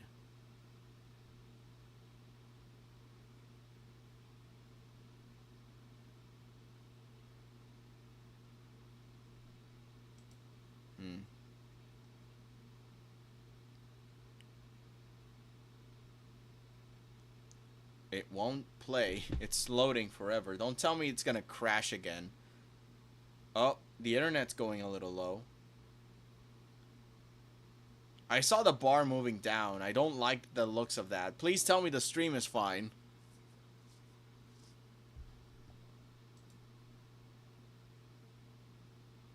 Oh my God.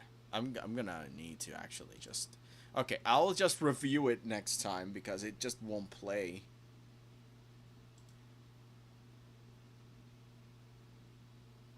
Okay, I'll leave it there. If it plays again, I'll probably hear it. Stream's fine? Okay. Yeah, I see the bar is green, but the video won't load. It's so weird. The stream is okay? Okay. Everything's good. I'm a little bit traumatized. Okay, let me see if the audio is fine. Why can't I hear anything?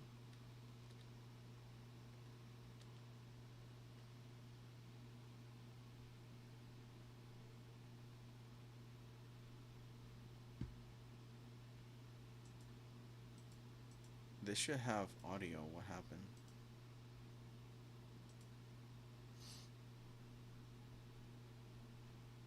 I cannot hear a single thing. Why? And nothing is loading either. Oh, internet. Internet. You silly Billy.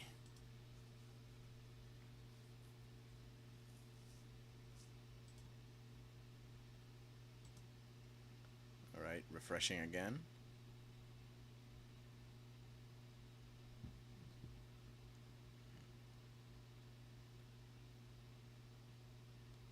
Yep, I think it's just frozen. You know, I'm just not gonna touch the browser.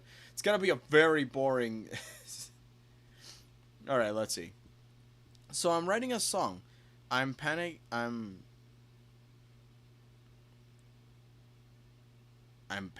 some guitar chords that might match.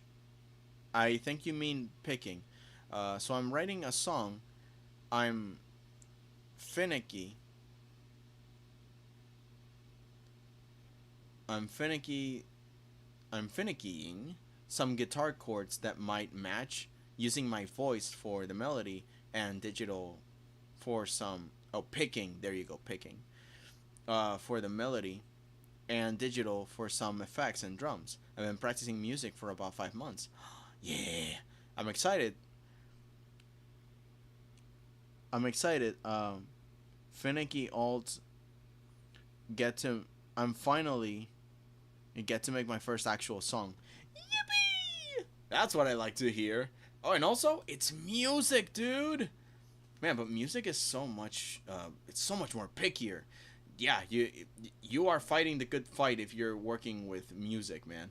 That is exciting, but also very challenging. Woo! So make sure to like register your art piece when you're done with it and find all the ways that you can protect your artistic expression and your pieces. Because music is something that I'm completely oblivious to. I have no idea how that works. Man, dude, seriously, why did the music stop?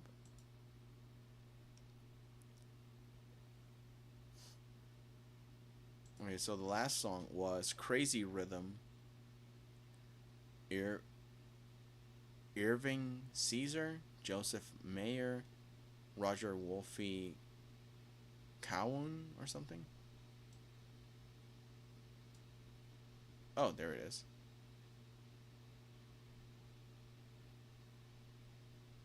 Yeah, but I can't hear anything. Wonder why. Y'all don't hear music, do you?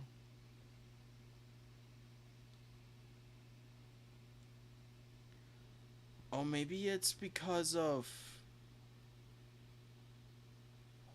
Okay, let me see something. Settings. Audio. The microphone. Okay, the microphone's there. Advanced. I do not know, yeah. Okay, so let's try this instead. I'm gonna turn off my headphones.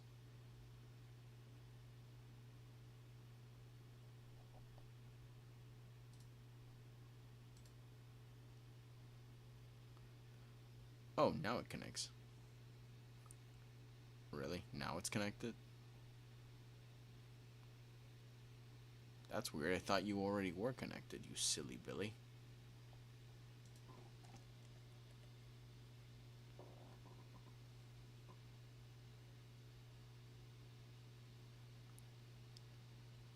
Okay, it's not working anymore. Let's turn the headphones off. Yeah, power off. Oh, now it works. So it was the headphones all along. The second I put in my headphones, they just don't work. Oh, fine. I'll put the speakers then. You might hear it double though.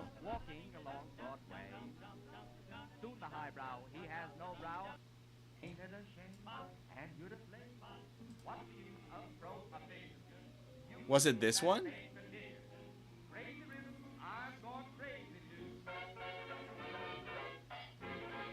Yeah, it's very weird. So was it this one that says Crazy Rhythm?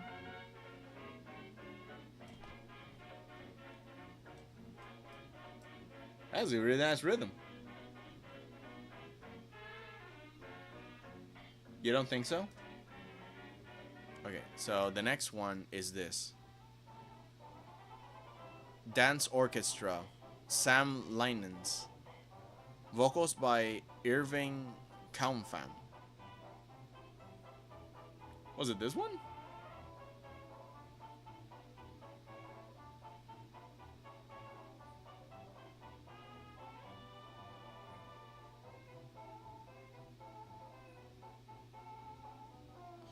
I think the song was hearing what the song I thought it was anyway. Ah, I see. Oh well.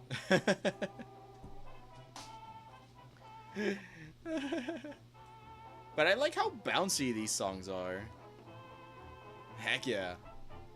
Oh, actually, I'm curious. Let me try my other headphones. Yeah. Oh, there they are.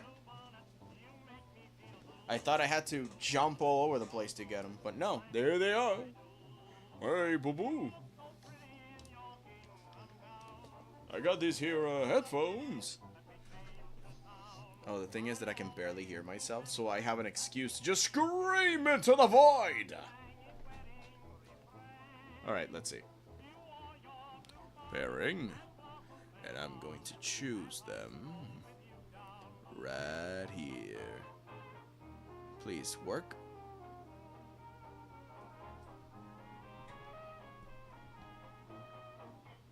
It's connecting. 90% burn. Yeah, I can hear it. and it's not affecting the stream. Perfect. Man, the other headphones have been so problematic. They've been crazy.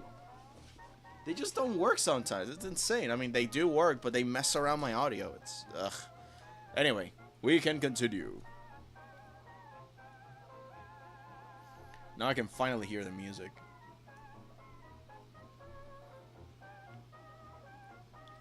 I don't know if you've heard of the Dementia Simulator album, also known as Everywhere at the End of Time. It samples a lot of old songs, and I thought of one of these were one of them.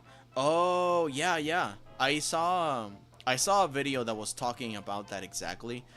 It devastated me emotionally, like in a good way, you know, because it's we're talking about a very serious topic, and it's very heartbreaking, but also I feel enlightened because I'm learning about this in a very specific context through the medium of art, distorting the pieces. And I have seen the thing. It's fascinating. Uh-oh.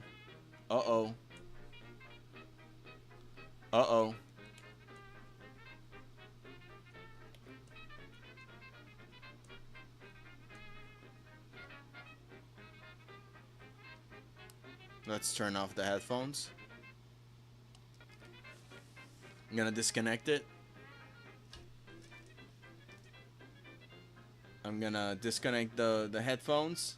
And whoa. Hold on. Why did that happen? I turned on my headphones and I started to hear the music, right? And then I disconnected them. And then the internet came back because I have an error right now that says that it's not receiving enough video. And my signal just went to red. And then when I turned my headphones off, it went back. What on earth is going on? So it was the headphones all along? I don't understand, dude. So, okay, so that means that I cannot have more stuff that is like Bluetooth connected onto. Put me to tears because it puts everything into perspective. You finally understand what it means to have dementia. And when I heard it, I sat there crying to myself and meditating on this because it just left an impression, a very strong impression on me. And I started kind of to think about it, and it's like we are our memories if you think about it. Like without our memories, we die in a sense. So in a way, it's merciful for them because they don't remember, you know, they don't know what's happening. So they cannot always be so distressed all the time when a certain point of it comes up, but you know, leading to it is still pretty freaking devastating for them. But once they reach a certain level, it's like this mercy for themselves. And I'm just sitting there just crying and bawling my eyes out because it's so hard for the families that go through it. And it's such an unfair thing to just fade like that. And I just feel it's one of the most important art pieces I have seen in like my entire life.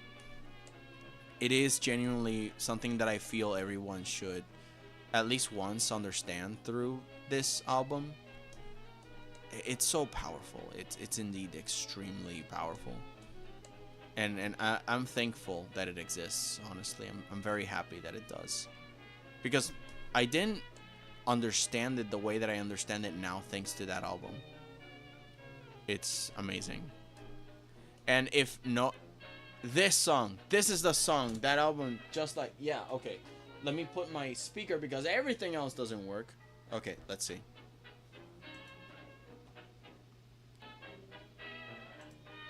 This song is Thinking of You by Fred Astaire, Red Skeleton.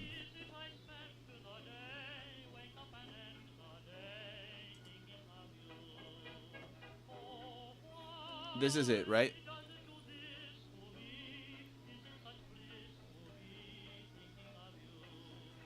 And if it was a previous one, no, it has to be this one. Yeah, because there hasn't been any. Yeah. Oh my god, this may literally be one of the sampled songs. Yeah, it might be. Man, good ear, man, T. It's crazy.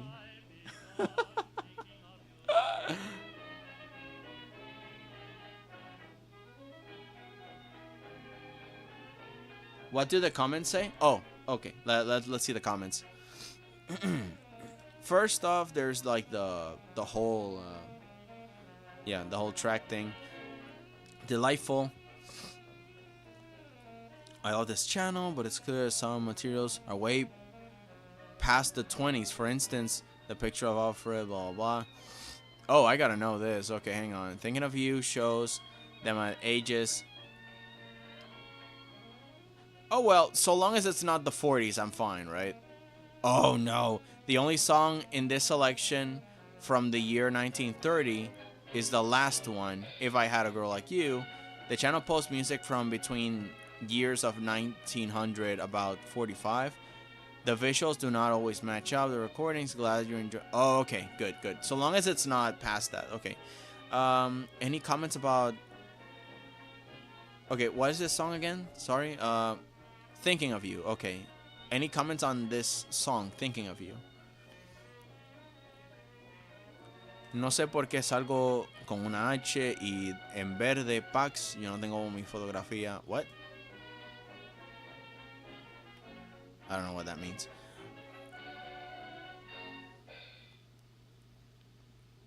Let's see.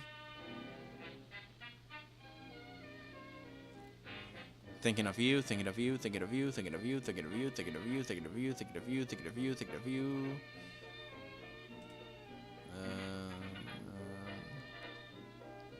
You know what?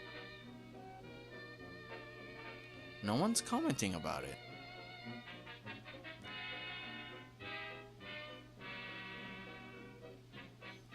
Yeah, no, I can't find it.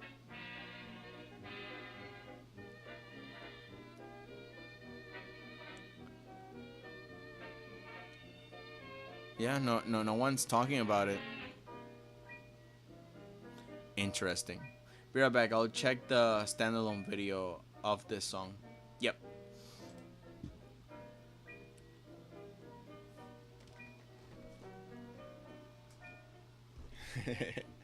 Well, while we do that mini investigation, I'm gonna continue.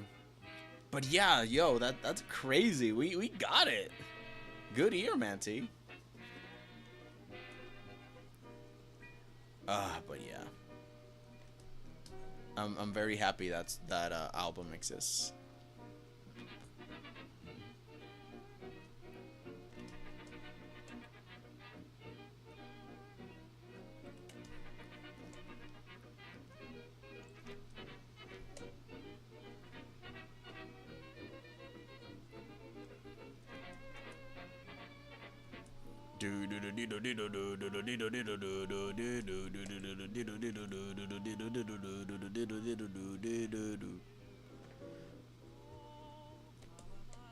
These stairs are a little bit, well, it's into perspective, so it makes sense. Yeah, but I still think they're way too big, right? Yeah, I should make them shorter. So I'm just gonna cut.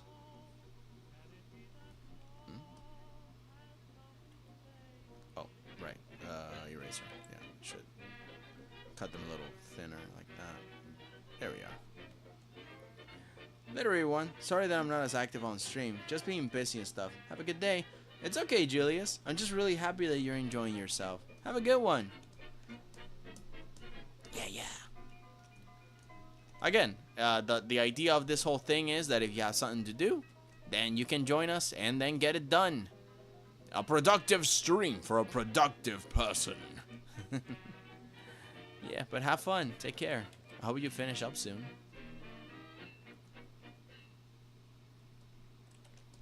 Da da da da da da da da da da da da.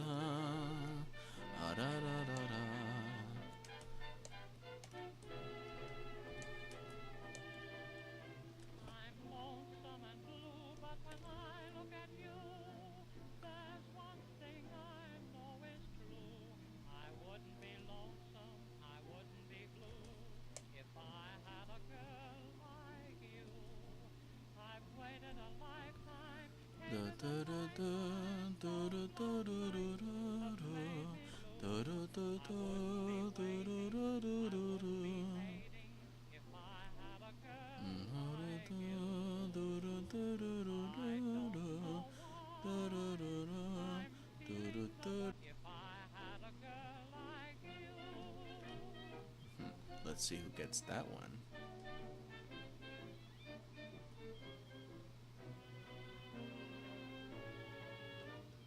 Okay, no, I don't think that it was one of the sampled songs, but it sounds very similar to It's a Burning Memory. Ah, okay. So it's similar, but it's not the actual. Okay. But still, good looking out, because it's really fascinating still.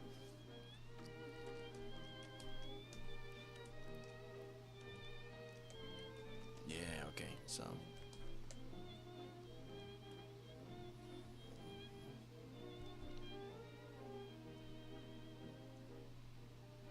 Like, we don't need to be super sticklers about this.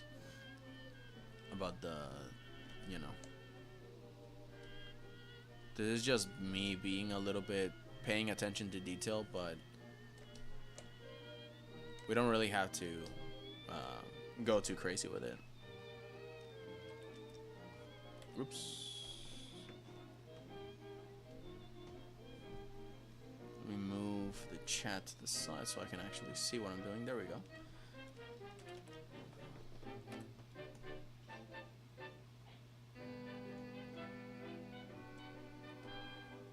So here's the basic.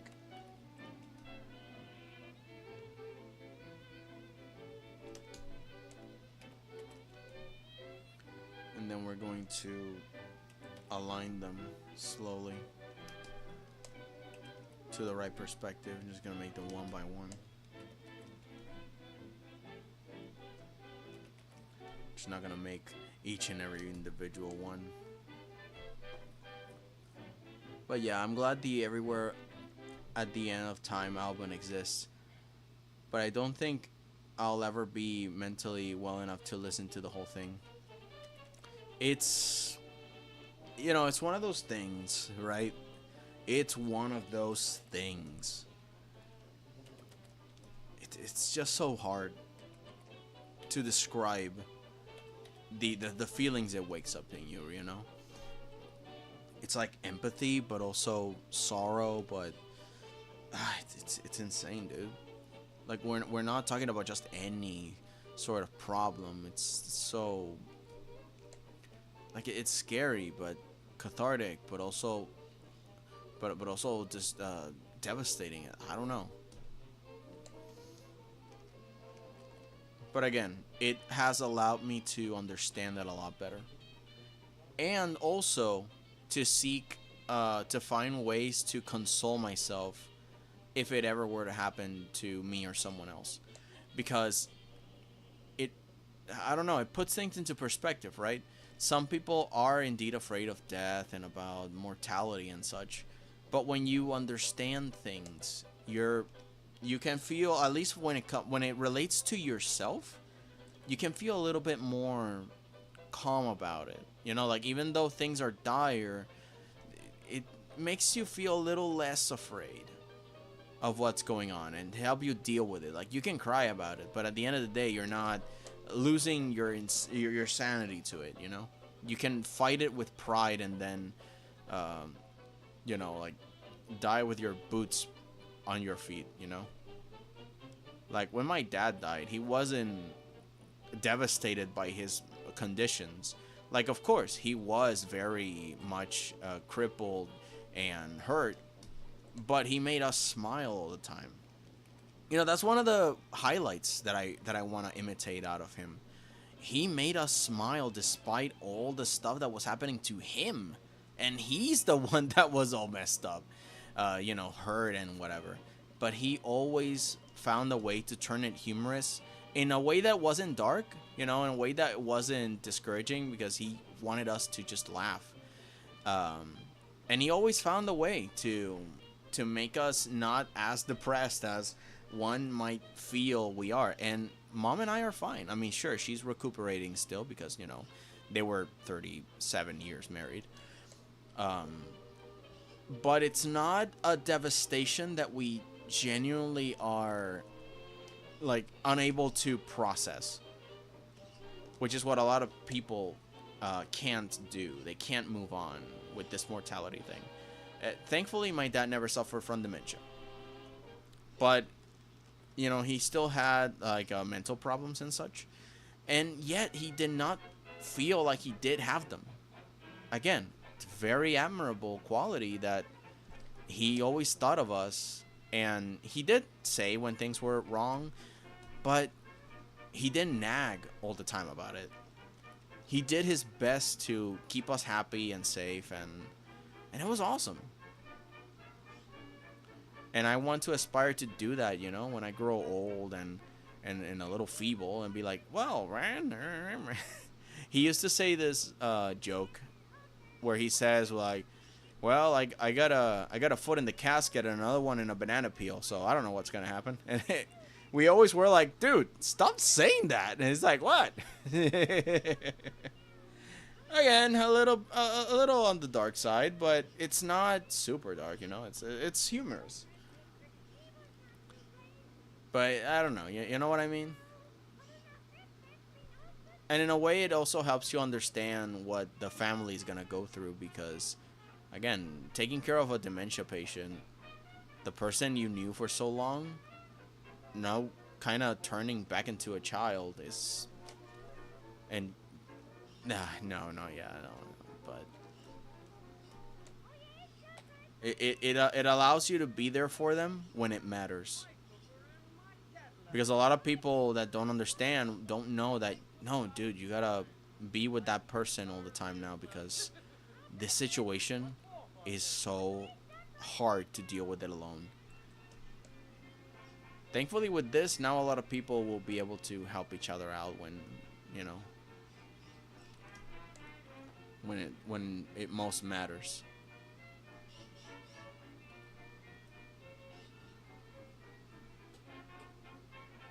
Yeah. Sorry for a little bit of a dark topic. But, you know, it's one of the best things about art. You get to talk about real important subjects. And I feel that this album is just so necessary. But again, not everybody has the mental fortitude to talk about it. So it's one of those things that I don't want to focus on all the time. But in this case, yeah, a little bit of a highlight, and then we can move on. Wait, you know, let's move on. My grandpa had dementia pretty much as long as I can remember, and it was really tough on the side of my family. That's the thing I can only imagine. Did he pass away recently, or like, even though I still my condolences to you, Manti.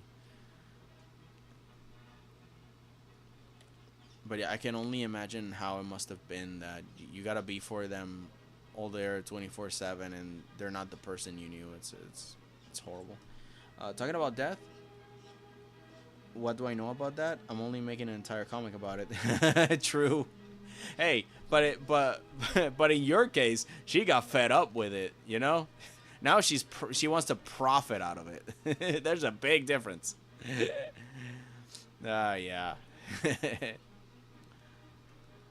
Oh boy, but yeah. Again, it's one of those things where losing the fear of death a little helps out, but it's not like becoming ignorant to it. I think what I'm mostly afraid is not dying. I'm mostly afraid of, you know, hurting. You know, the type of death where it's painful. But I think that's all I'm scared about. I'm not actually afraid of vanishing forever in the void. It's like, no, I mean, I'm not gonna know. It's right there. But yeah. that's why I can casually say, oh, you know, if I'm gone for whatever reason, and people go like, stop saying that, and I'm like, what? It's true. Anything can happen. But yeah, I understand. Some people still haven't processed the idea, and it's scary. It really is. Oh wait, what is that rogue color down there? That's not. It's gotta be one of the stair stalls. Hang on.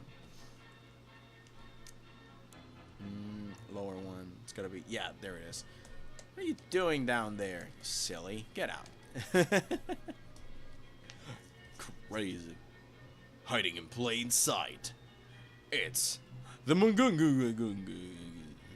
the Flemish photographer. Grandmother. She passed away a couple of years ago, but that side of the family lives across country, so I will never got too close to her, to be honest. That's okay, yeah. I understand how that is. You know, extend the family far away and all that. But yeah, we can still at least now understand both the desperation, the relief, and the sadness all at once.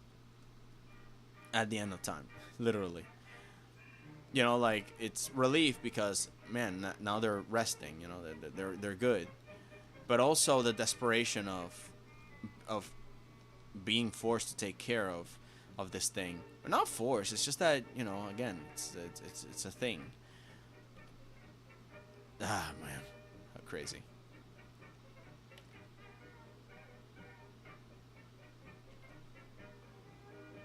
She also lost her ability to speak English at some point and could only speak Spanish, so that was just extra. I couldn't really talk to her. I'm a terrible Hispanic.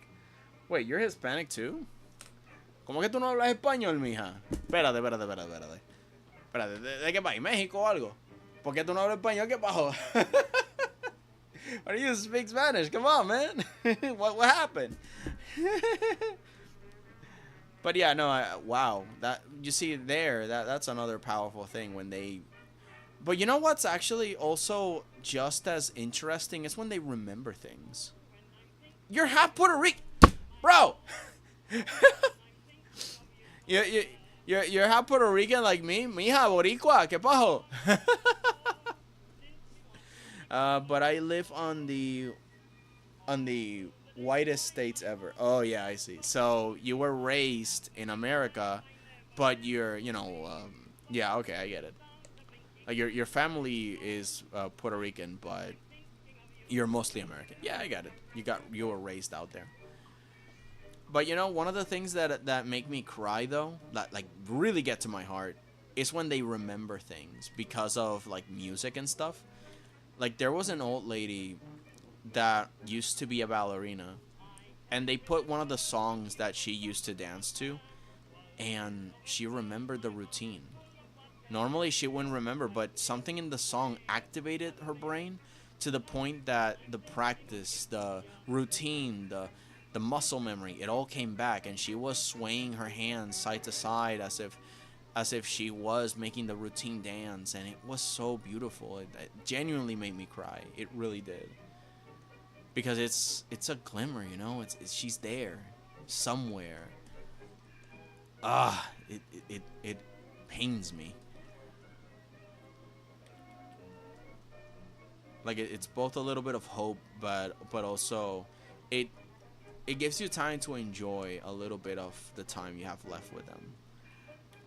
And I think that's a gift.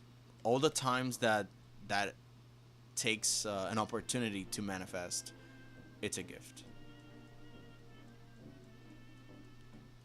Like again, it's one of the reasons I love this album. It opens up the conversation on this topic.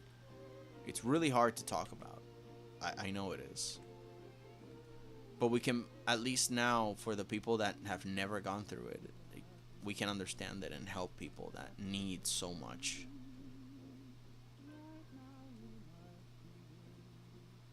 You know, I'm very happy to understand at least a fraction of what it could be like. And dealing with it too. Because it's just as bad for the person, well, arguably, for the person at first, but mostly the family who's there for all of it, you know.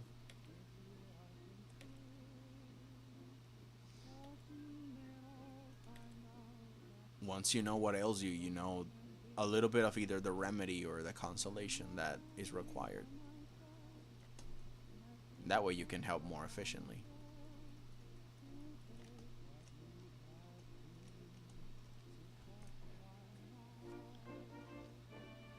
Man, this is a weird stream, isn't it?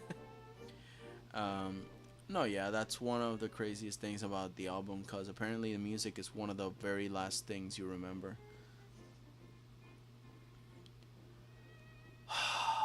And in the last minute of the album, after minutes of howling silence, there's one last howling song that plays, and then just 1 minute of full silence after that.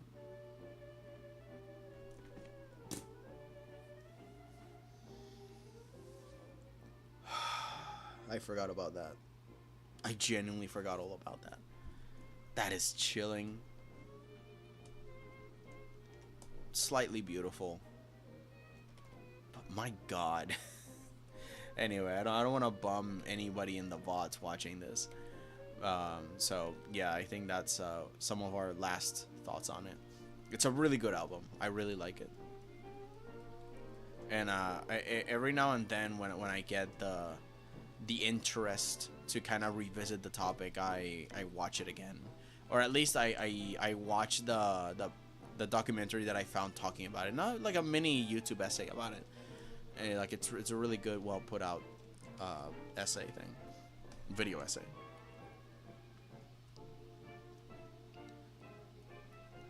Actually, let me see if I can find it.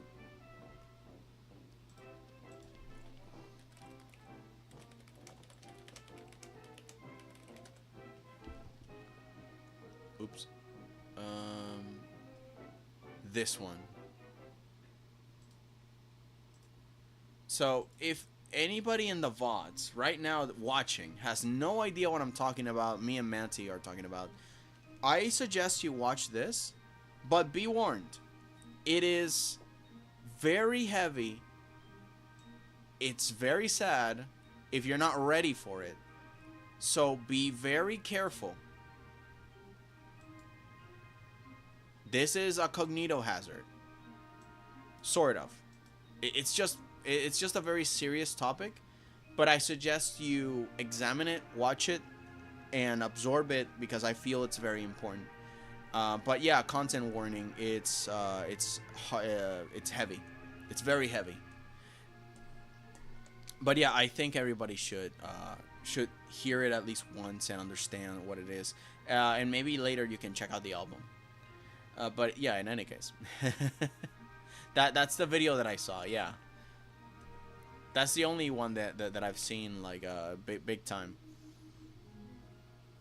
But yeah, I actually went and heard the actual album, all of it.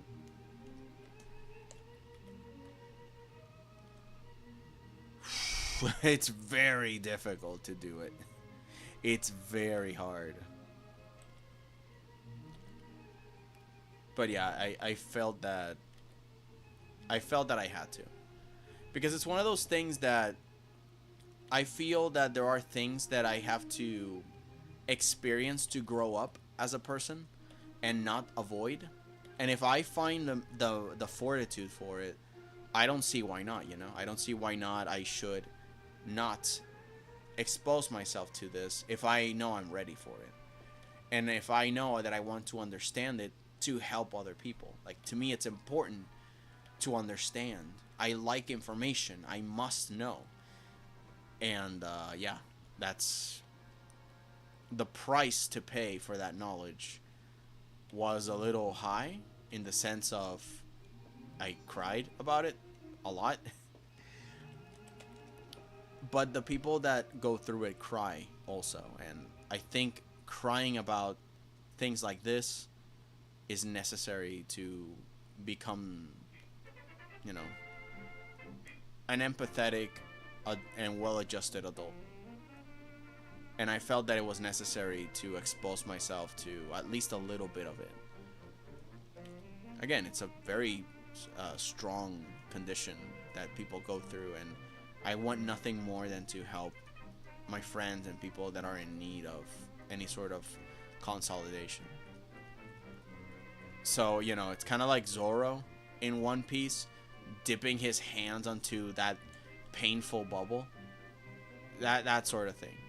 For the sake of the people that will need consolation in the future, and to grow up as a person and understand the world a little better, I dip my hands onto it. And a lot of you guys also have, like Manti has. And I feel that with the right attitude, it's, you know, it will always be a productive set of knowledge to have always. Like, yeah, sure, you can joke about it and stuff, but also it allows some sensitivity to it in a way that's very special. Anywho, it's also, what, 6 hours? Definitely big commitment. Manny just posted a video about writing heavy topics that I'm... What a timing. Yo, I saw that Maddie posted a video, but I didn't read what it was about. Hang on. Maddie, you monster. What? Writing heavy topics with objective thinking. Oh, wow. Manti, what aim do we have? Oh, man, we gotta tell her. We gotta tell her so bad, dude. That's so funny. Oh, yeah. We'll tell her later. We gotta talk. We gotta talk. Alright. Control S. Save. You did? Yay! Alright, hold on. I need to... Okay, be right back. Hang on. I gotta do a thing. BRB. Really quickly. I'll BRB. Dun, dun, dun, dun, dun, dun, dun, dun. I need my phone. Dun, dun, dun, dun, dun, dun, dun, dun.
We're back in business.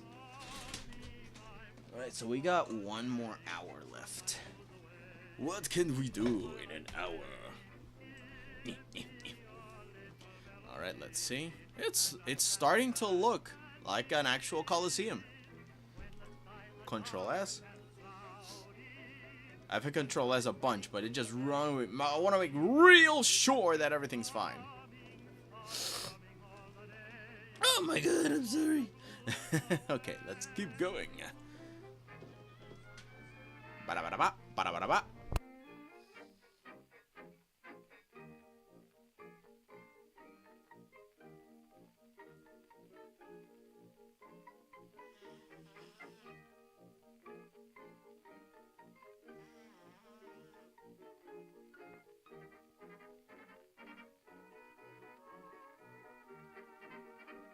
Oh, sorry, my nose. Looking rad, dude. Thank you. Thank you very mucho. Yeah, I don't need to put in that much detail. I just wanted to make sure that it looks legit. Ah, it's 4 o'clock. 1 more hour. But yeah, eventually, I'm gonna start adding a bunch of lights and a bunch of effects, so a lot of this will not be visible. But I want it to look enough with volume and logic, so that from far away you can notice it. Oh, I forgot to do the thing here too, where, oh no, it's the stairs, so I gotta go here, maybe there. Yeah. Erase the stairs so it looks like people are standing up in there, and that way I can make a nice texture for it. Yeah, we're back in business.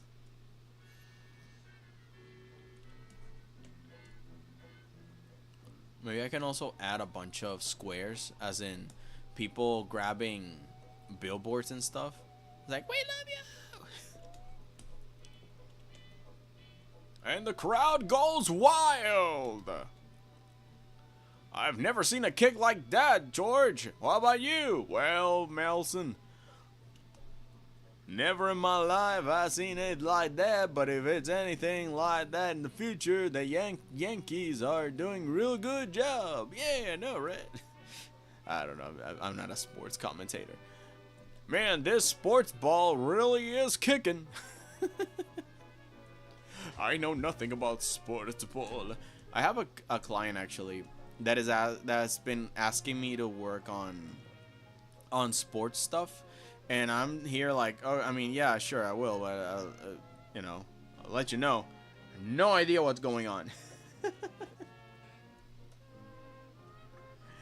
Oh, geez, Louise. Alright, let's see. More of that, more of that, more of that. The more of that, more of that, more of that. M. Young, welcome. Draw Firepaw getting a haircut by Blue Star and shaved by Longtail. What? They're Cat Warrior cats in book series. Oh! I have no idea how they would look. It's a book series, right? Have they actually have official art of them? Because that would be real cool. You know, I mean, everybody has their own OCs. That became a big boom. I never actually read the books, but you know, I acknowledge that it became a big thing. I mean, I guess it still is if you're asking for it. Could you try drawing? Maybe another time. I could make a stream where people can suggest and I draw. We did that for a little bit in a past stream where I just started to make things and people asked me for them, and I did like really quick doodles. I can do that. But, yes, the art is amazing. Oh, then I gotta check that out then. But yeah, for now, yeah, welcome. Welcome, happy to see ya. Happy to have more people here, just hanging out. Please, sorry, I'm working on a commission right now. This is for, yeah, for a client. They're paying me money to do this. And, yeah. If you have a commission request, we could talk.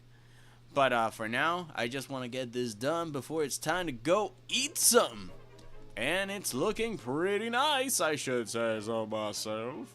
I mean, of course, there's still a lot of details that I haven't even started yet, like the lighting and all that stuff to make it look a little bit more realistic. But at least the base is done, which should be like the stadium. It's just a bunch of lines, right?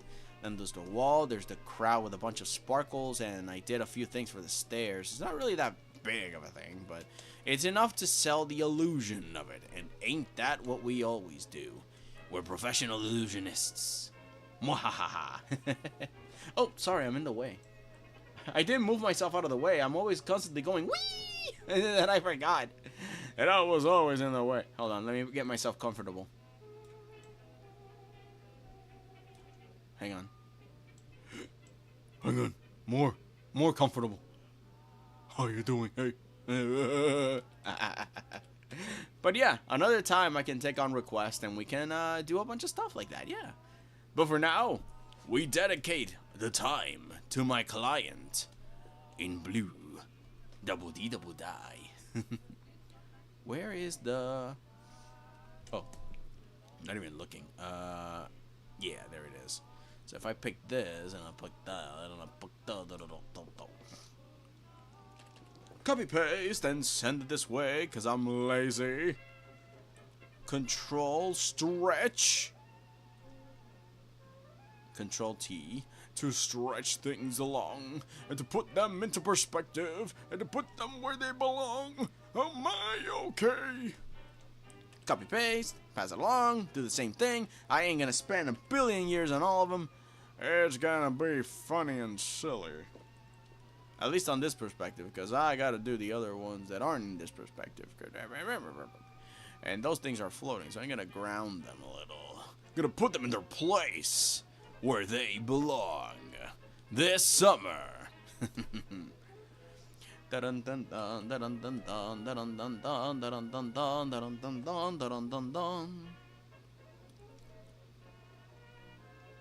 Si yo fuera mujer. Oh, Ryuken, hi. Hello, big bro. How you doing? Doing good. I'm doing some progress. Now it looks like a stadium and not like an abandoned circus. But yeah, happy to have you. How you doing? Man, you missed out on so many conversations. But then again, there were a little bit on the darker side. But it's fine, you know. I think it's important to talk about some of those subject matters. But I think we're done with those. Right now, we're just continuing our project to fulfill the dreams of my clients. To have a football field cheer his name. And his name is Benjamin Slayer. Wah! Now we vibing. Yeah, we vibing. We chilling. We're doing the do. We're dancing and prancing and chilling a do. And just listening to some 1920s music, cause my God, it's spiffy. Although for some reason, every time I put in my headphones to listen to it, the stream crashes, so I'm basically deaf. I don't know what we're listening to. I am completely gone. So if anybody thinks that there's a funny song that should not be there, let me know. But I have faith and trust that it should be from the 1920s, and no copyright claim should pop into my notice. Hopefully, maybe. Please, I'm scared. I need your help. I want you to help me out. Oh, Uncle Sam. Uncle Spam.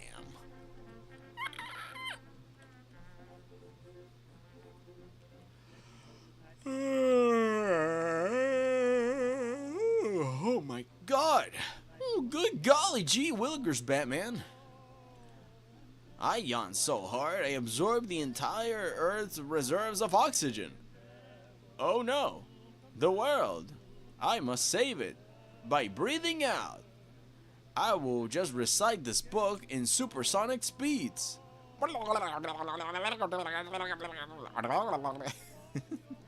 wrong with me? What am I doing?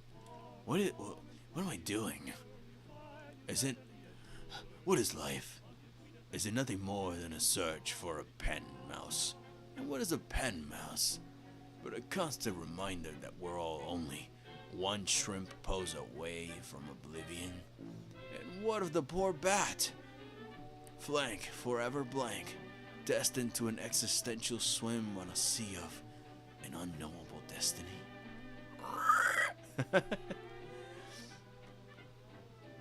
I'm back. I'm at my workplace and the internet is not working. I'll be back when I'm at home. Works out, no problem. You can check out the VODs to see how silly we were today. Oh man, Gummy's monologue is so good.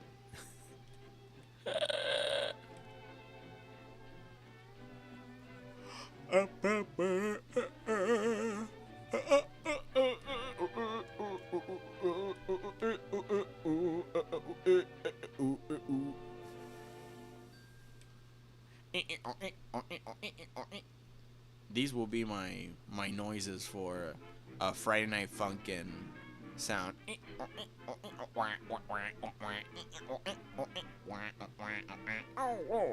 Let's go.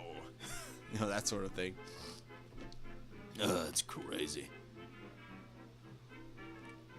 My brother-in-law, that is holy. That is insane. You're crazy, man.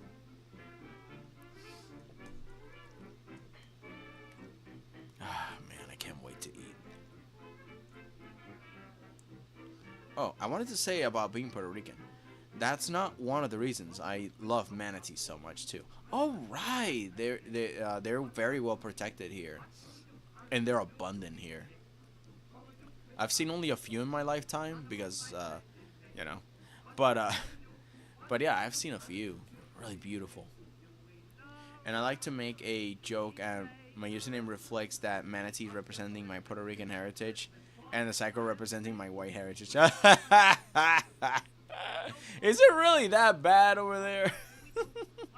I mean, just recently, Mom and I were, you know, freshening up in the terms of driving, because she hasn't driven in like 3 years, and she finally bought a car, right?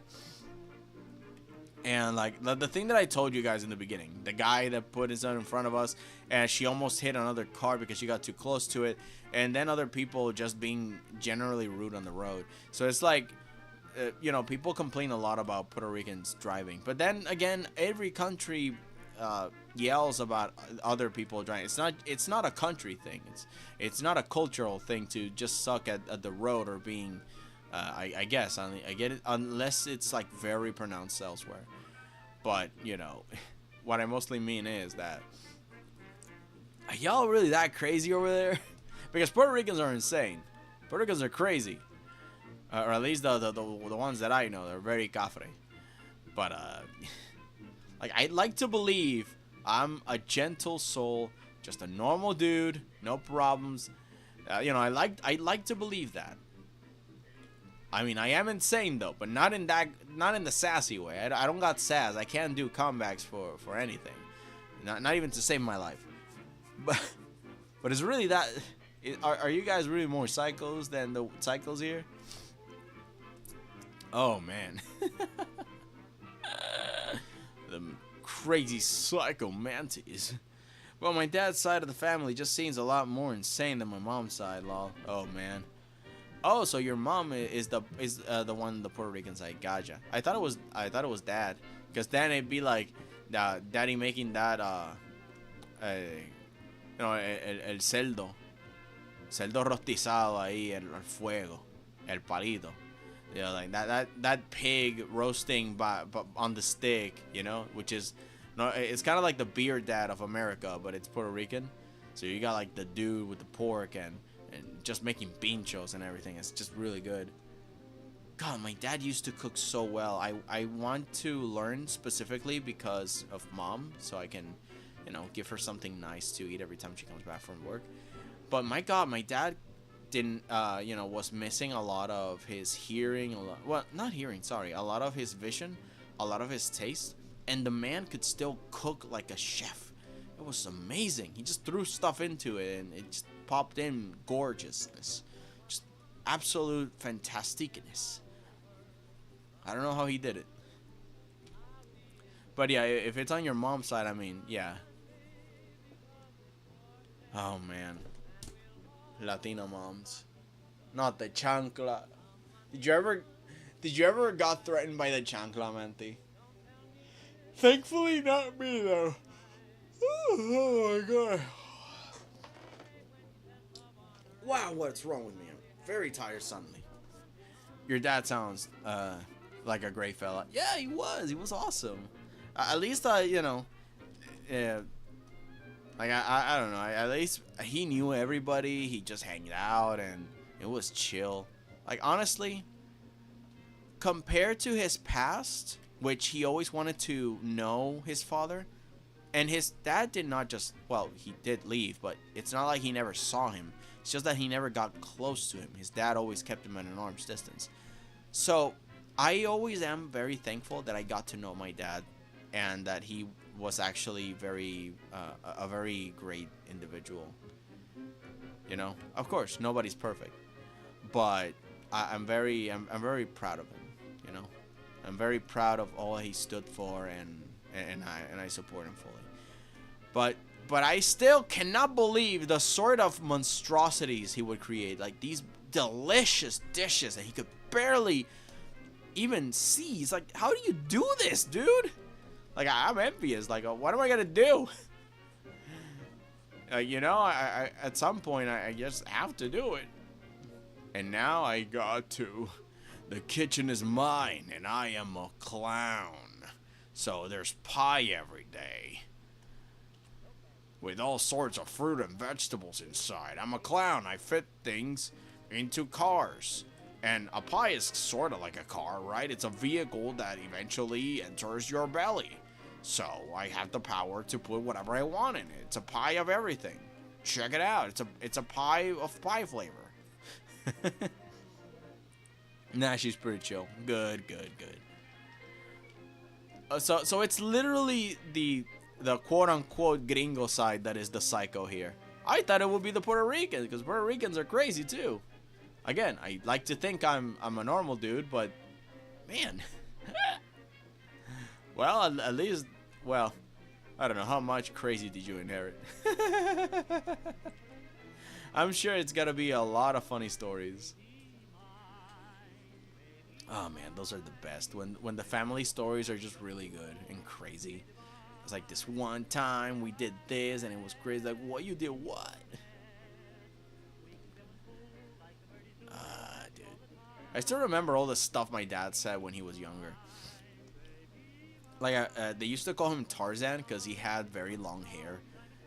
To the point that it reached, like, his butt. Like, it's really long hair. And he didn't have it well kempt, but it was long. So he was pretty like a tiny little baby Tarzan.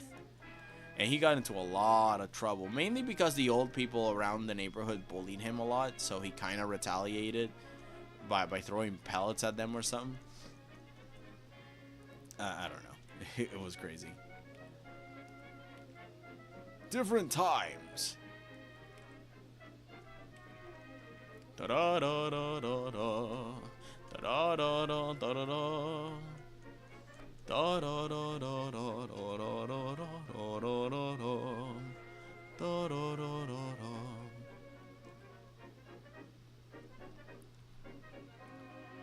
Let's see.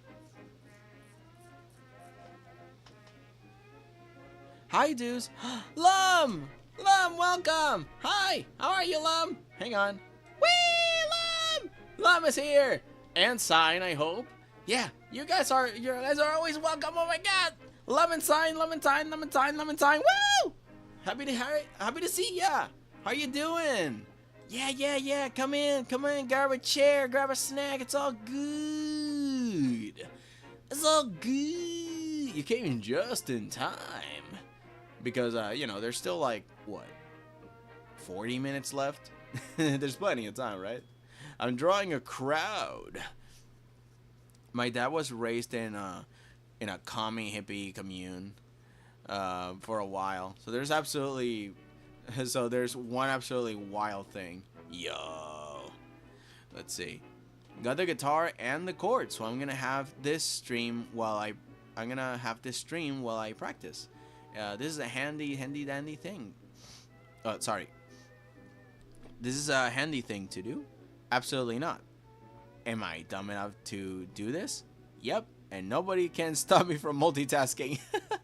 I mean, sometimes you do need overstimulation from multiple sides. Like, you know, like a little music here, a little bit of talking there, a little bit of banter there and there, and just going absolutely, you know, like oversaturated in stimuli. And sometimes it helps me out. Actually, to hurry up, I put music that, what's the word? That purposefully stresses me out. Like, I do that. I stress myself out on purpose sometimes, but that's rare. It's the rarity. Don't do that at home, kids. Especially if you have, like, a condition. I don't have a condition. That's why I do it. But yeah, I put on, like a deliberately irritating album of a bunch of metal music. And, yeah, it's great. It helps me focus and hurry up.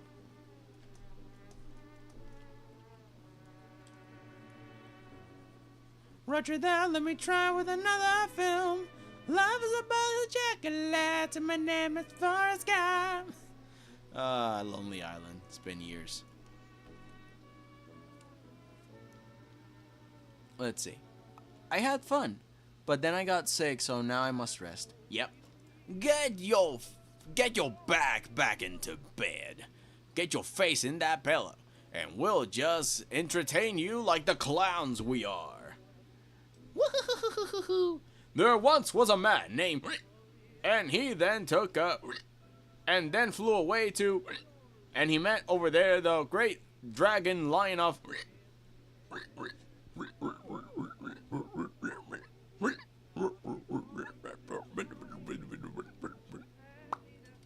Nothing makes sense. Good. Now you're confused and must rest. In the meantime, I shall use my powers to leap out of the thing and visit your world. Hello. I'm a cartoon that breaks time and space. Do not worry about that black hole in the corner. I'm gonna take a walk. I'll try to bring the stream along on my phone, but the internet might be dicey. It's okay, Manty. Enjoy your little walk. That's important. Everybody touch grass and grab some of that vitamin D from the sky. Control S, save, and let's wait until it processes the information flowing through its systems, causing. It's looking like a crowd at last. Slowly but surely. Oh my god. Later on, I'm going to put in the lighting. I'm gonna start putting the thing. Blah, blah, blah, blah. It's gonna look amazing. But yeah, I'm gonna take some time for that a lot later. Need to think of the floor.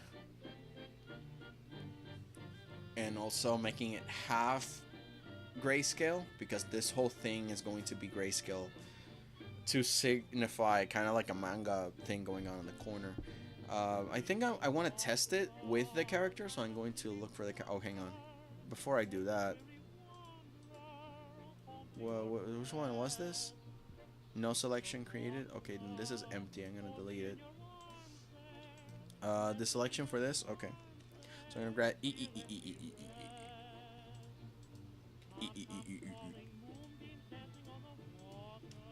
Okay, all of them except for maybe one of them. No, all of them are here. Yeah, all of them are here. Okay, yeah, that's good enough. So what was I gonna do? All right, I'm gonna put them first, the logo of his name, Benjamin Slayer, and the character I haven't seen in a while, right there. And the yeah, so this is all that will be visible. Why did I do the whole thing? You know, because if I want to move the background around or stretch it or, you know, change the size, I will be able to do that. But I think this will be like one of the final resolutions of it. Unless I want the crowd to be more visible, in which case I can make the field a little bigger. Where is the field? What's the lowest point out of this? It should be this, right? I am the glob glob glob glob glob. This bada bada bada bada bada bada bada.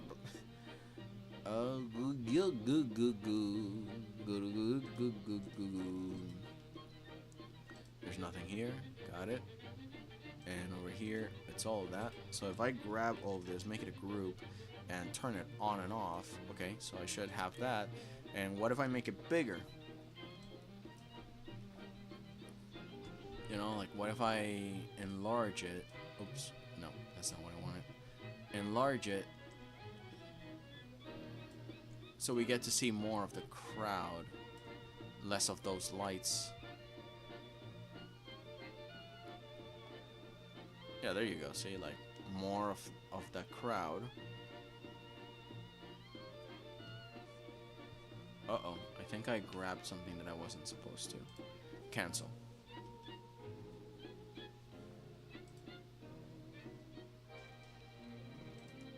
Did I grab too little? Okay, let's test it out. Let's move this.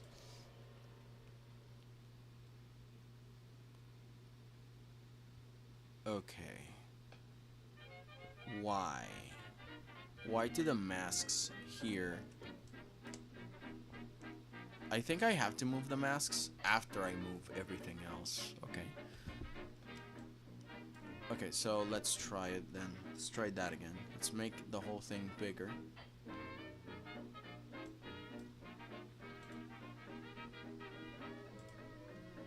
Wait, do I have everything selected? I should.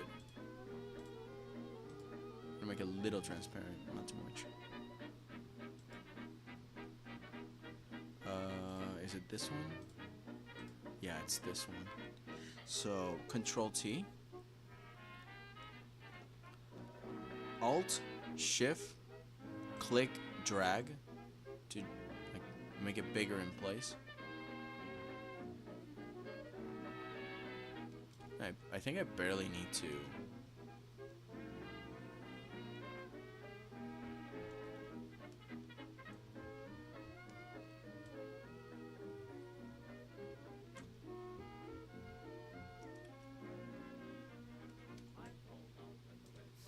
Like it looks really good like that. With the crowd and everything, less of with the lights. I can put some lights on the side of the top here. But I think the crowd is more important. That it's more visible through the layout. So I'm gonna leave it like that. You see what I mean? This is why I did all those details with the crowd. Because now I get to change their shape. It's a lot more helpful. So now, I think, yeah, you see, this is the crowd mask. Alt Shift drag to make it a lot bigger. And let's try to align it with the top side. Yeah, so that way it looks, it belongs there. You gotta shift it a little. I don't want to shift it too much, but you see that's the limit of where the, oh, okay. But then there's two of them. Let's see if I can align them better.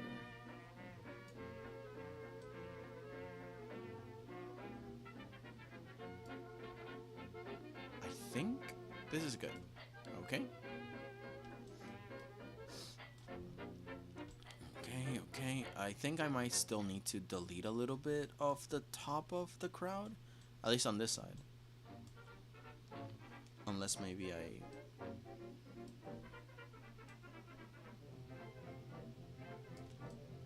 I think this is better. And then I'll just cut a little bit of that. Because if I move it down too much. Yeah, I guess I'm just gonna delete the top parts of the... No, wait. I gotta align it with the stairs. Yeah. Okay, it should be objectively well aligned with the stairs. Because that way it will... Yeah, there it is. See, now these are aligned with the stairs. Yeah, that's what it should happen.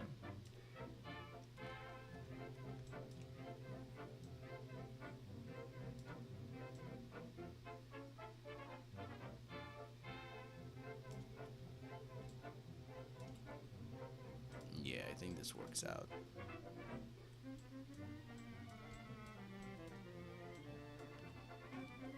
Man, this thing happens a lot when you find the detail way too late and then you go into the printing press if you're going to print the project, and then there's like a minuscule tiny detail that you said, oh, I'll fix it later, and you never did, and you see it in front of you printed in paper.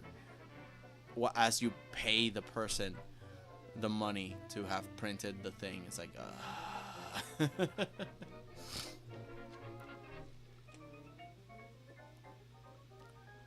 Welcome back, Ryuken.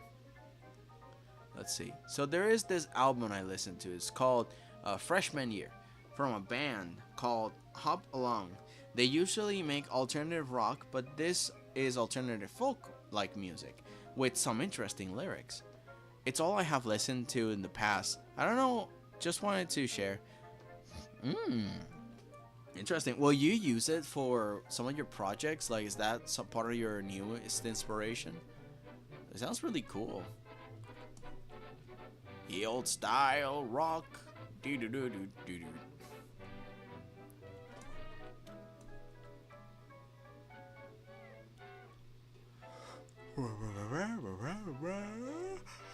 Oh my goodness gracious. Oh, all right. Sorry about that. I keep yawning so much today. Oh, it's just that it's been really chill. It's been really nice today. I'm happy that things are going very well. Just some guitar chords. Yeah, keep working on it. Control S. Remember to save your guitar progress. Control S. I was talking to people recently and no wait. That was on Paprika's stream actually, where she was like sometimes she tries to undo things on paper when she's working traditional, and it's like lol. But it's a mood though. It's such a mood. You finally work on traditional after years, and then suddenly, oh wait, I cannot undo here.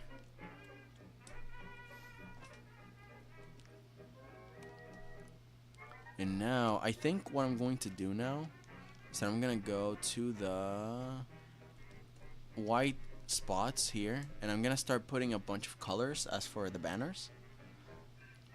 And I think that's where the colors will include the thing. Okay, so I am going to... Oh, I know what to do.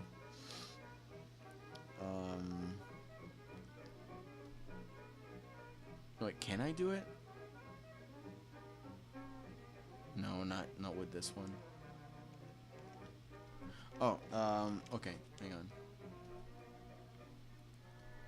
The whole thing is stuck to this, but this is stuck to this. You see, so, okay, let's see if this works. I'm gonna grab a color and I'm gonna... Yes! That's what I wanted to do. Okay. So I wanted to paint the white line here, but the white line was inside the black line. And the only way I can get any color inside of the white line only is if to group them. The group itself is clipped to the black line, but the alternate colors are tied to the white within the, you know, the group. Oh, it's super good. I love solving puzzles like that. And so now we can grab any color.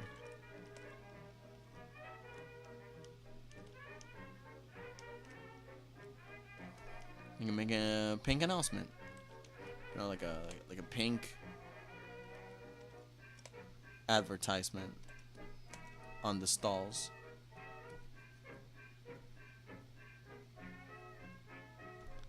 Then I can make a yellow one.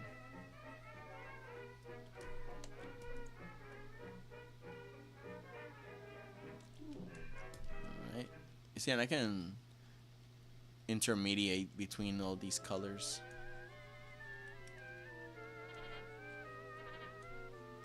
Then put some logos on it, make it all flashy and fancy.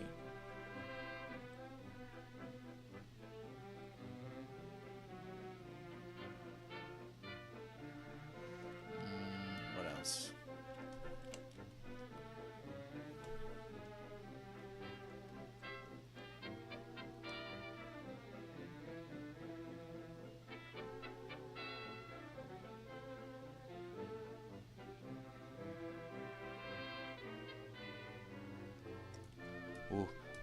Ooh, I got sleepy. I got sleepy. I almost fell asleep there. Ooh, la, la, la, la. Sorry, I went deep into thought and then suddenly I vanished from existence. Oh, that happens so much. But it's fine, it's fine. We're almost done. It's like around 10 to 20 more minutes. And we can actually call it a day.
I did it again. I did it again. I did it again. What is wrong? What is wrong? Wake up! Wake up! Wake up! Wake up! Wake up! Wake up! Wake up! Everything is on fire. Oh man, that's insane. All right, I'm gonna grab this color. I want to make it very, very beautiful and colorful.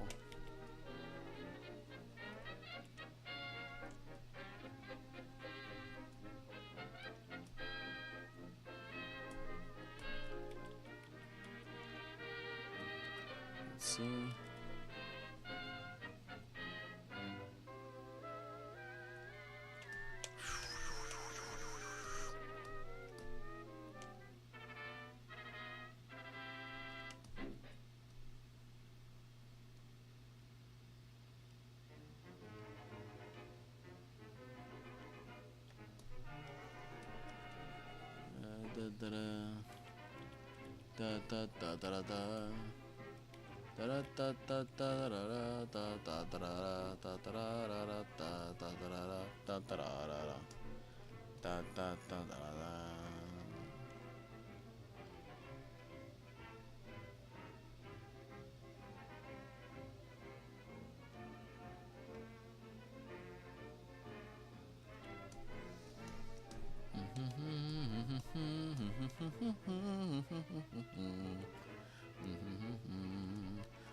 Stay awake, my guy.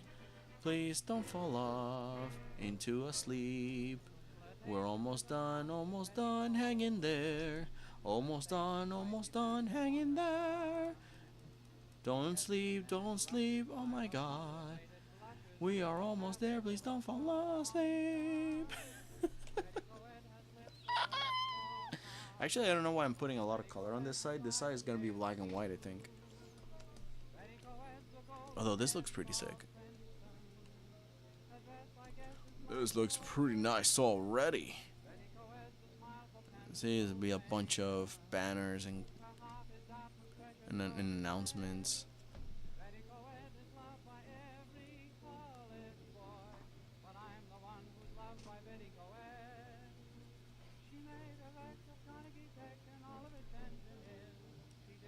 There we go. Reverse psychology lullaby. No! Yeah, exactly. Like, come on, man, wake up. Come on, we're almost done. We're almost done. Wake up. Oh, no. Come on, man.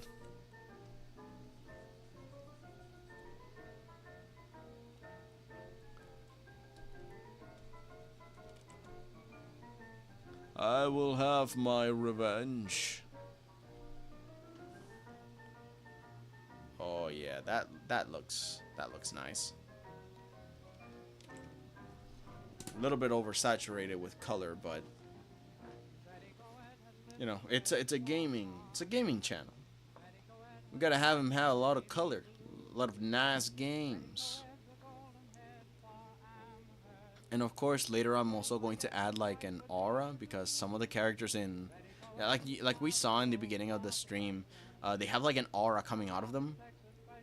And so I want to add that to this thing so far. If anything, I'm actually going to take a picture of this, send it to him, because I'm very excited. I wanna see his reaction. Since there's only like a few minutes left, like 20 before it's 5. I'm gonna take a little time and I'm gonna grab all this.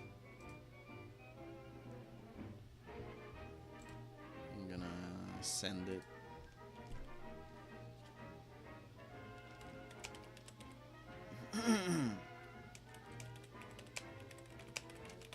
So far as it's going on stream live.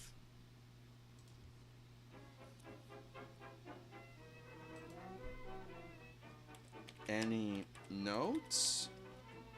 I'm writing down, you know. You gotta make sure that the client is actually pleased with the base of it all, and then we can move on to other things, because it would suck that you spend a lot of time on something that just does not work, and you know, it's good to make sure that everything's fine before you proceed with anything like arduous special effects and stuff, you know. And this is perfectly fine because he ordered something with less detail. So yeah, this should be good. So I sent that. Man, from far away it looks really nice. Hang on, let me go back to Clip Studio and check it out with you guys. Like from far away, I mean, hopefully we can tell that he's in the stadium. Hang on, let me take these things off. Let's take all that off. We don't need the palette anymore. For now, maybe, I don't know. And make these things fully visible, like that. So it's opaque. We get to see what's going on. It's a little vague. I might need to add some clarity.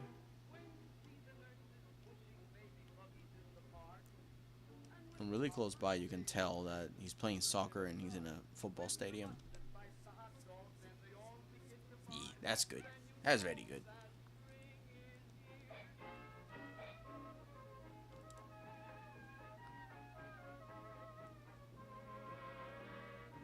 Well, I think it's just me, but I like these colors. I really do like these colors, but again, it's one of those things that I might like it, but my client might not. So, yeah, that's why I'm asking. I'm kind of curious.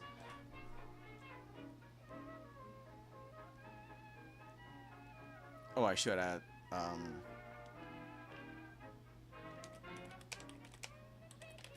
it's not done yet, but I would like to know before adding anything else if you like any details extra. Send. There you go. I send that. Let's see. It's 21:41. I should probably stop waking the neighborhood up for the people who really are early, our children trying to get enough sleep. Yeah, perhaps. Music is such a thing where, man, you gotta be conscientious about everybody now. But that's good. It's really good. I mean, look, if you are playing so well that you put kids to sleep, you can do that. You can play, but play softer music at night and then play stronger music in the morning. You know, test yourself that way. That way you have like a range of genres, but the time you do them in is specific, you know? Dude says, you did a nice job. Also, I'm recording my lines for my Sonic OC video. Yes! Oh, Lum has a time zone, buddies. Yoo! Interesting. Yo, but yeah, Julius, that's awesome. I can't wait to see that video when it comes out. Recording the lines and everything. I'm excited. Just now, I wrote my client to see if they like it so far, because this is how it looks so far. Let me take away the thing, you know. This is how it looks without the Twitch thing. So probably he could use it for other things. Oh, wait, this is a mess. Again, I don't want it to be a mess. In case he wants to use it for something else. Oh, I like this. You see this? This whole blobby thing? We can actually do something with it. Maybe the advertisement is creative. And we can have like this nice thing there. Again, nobody's going to see this unless my client uses it for something else. So we can add a few Easter eggs, you know, in the back.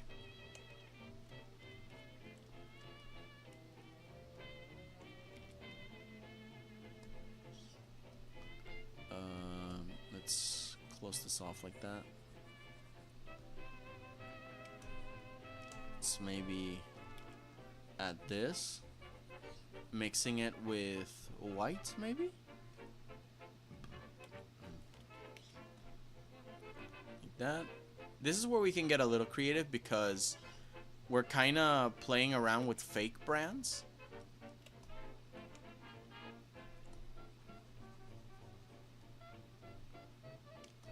Pink. Yeah, we haven't seen pink here in a while, so let's add the pink.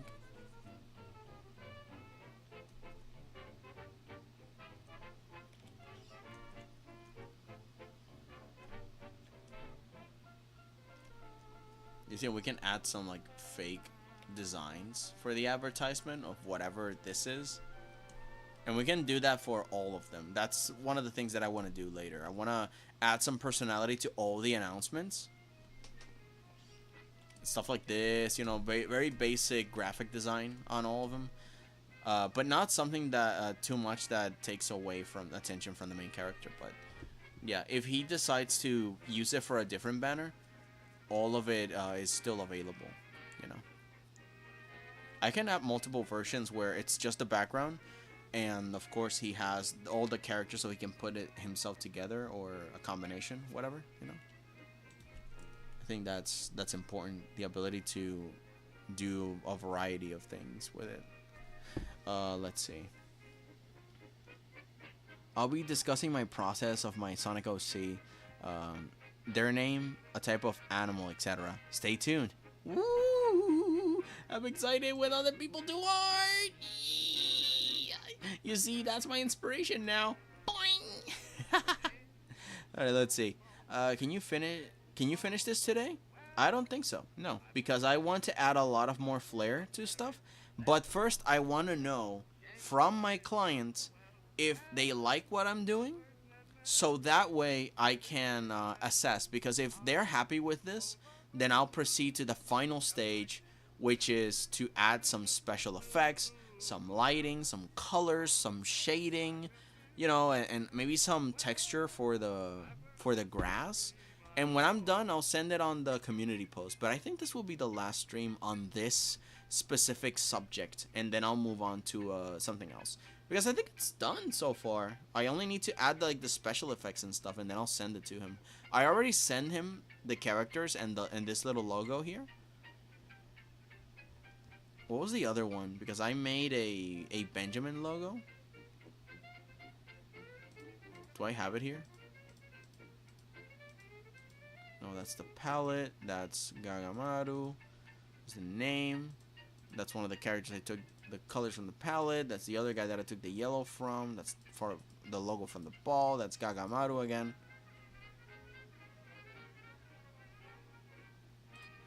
That's Gagamaru. That's my splash art. What the heck was this? Oh, that was for the yeah, for the Twitch banner thing that I was looking for a model idea. What is this? Oh, that's another thing for the label model thing. It's the sketch.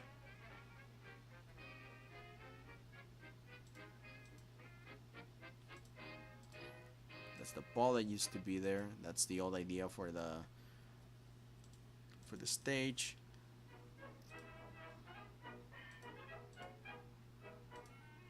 I wonder what am I gonna do with this, if I'm going to use it at all. Because I wanted to use like a net pattern, but like overlay on everything, but I think it's just too distracting. Like, I like the idea, but again, too distracting. But you see what I mean? Like, look at all that.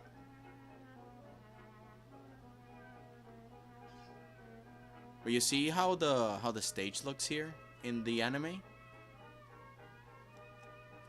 So I'm going to make something a little bit similar to this, but, you know, not by much. I just need to add some extra details and that's it. But, you know, that is fine. Hang on, where is it? So I can turn it off. There we go. That is a lot. How much you take for this?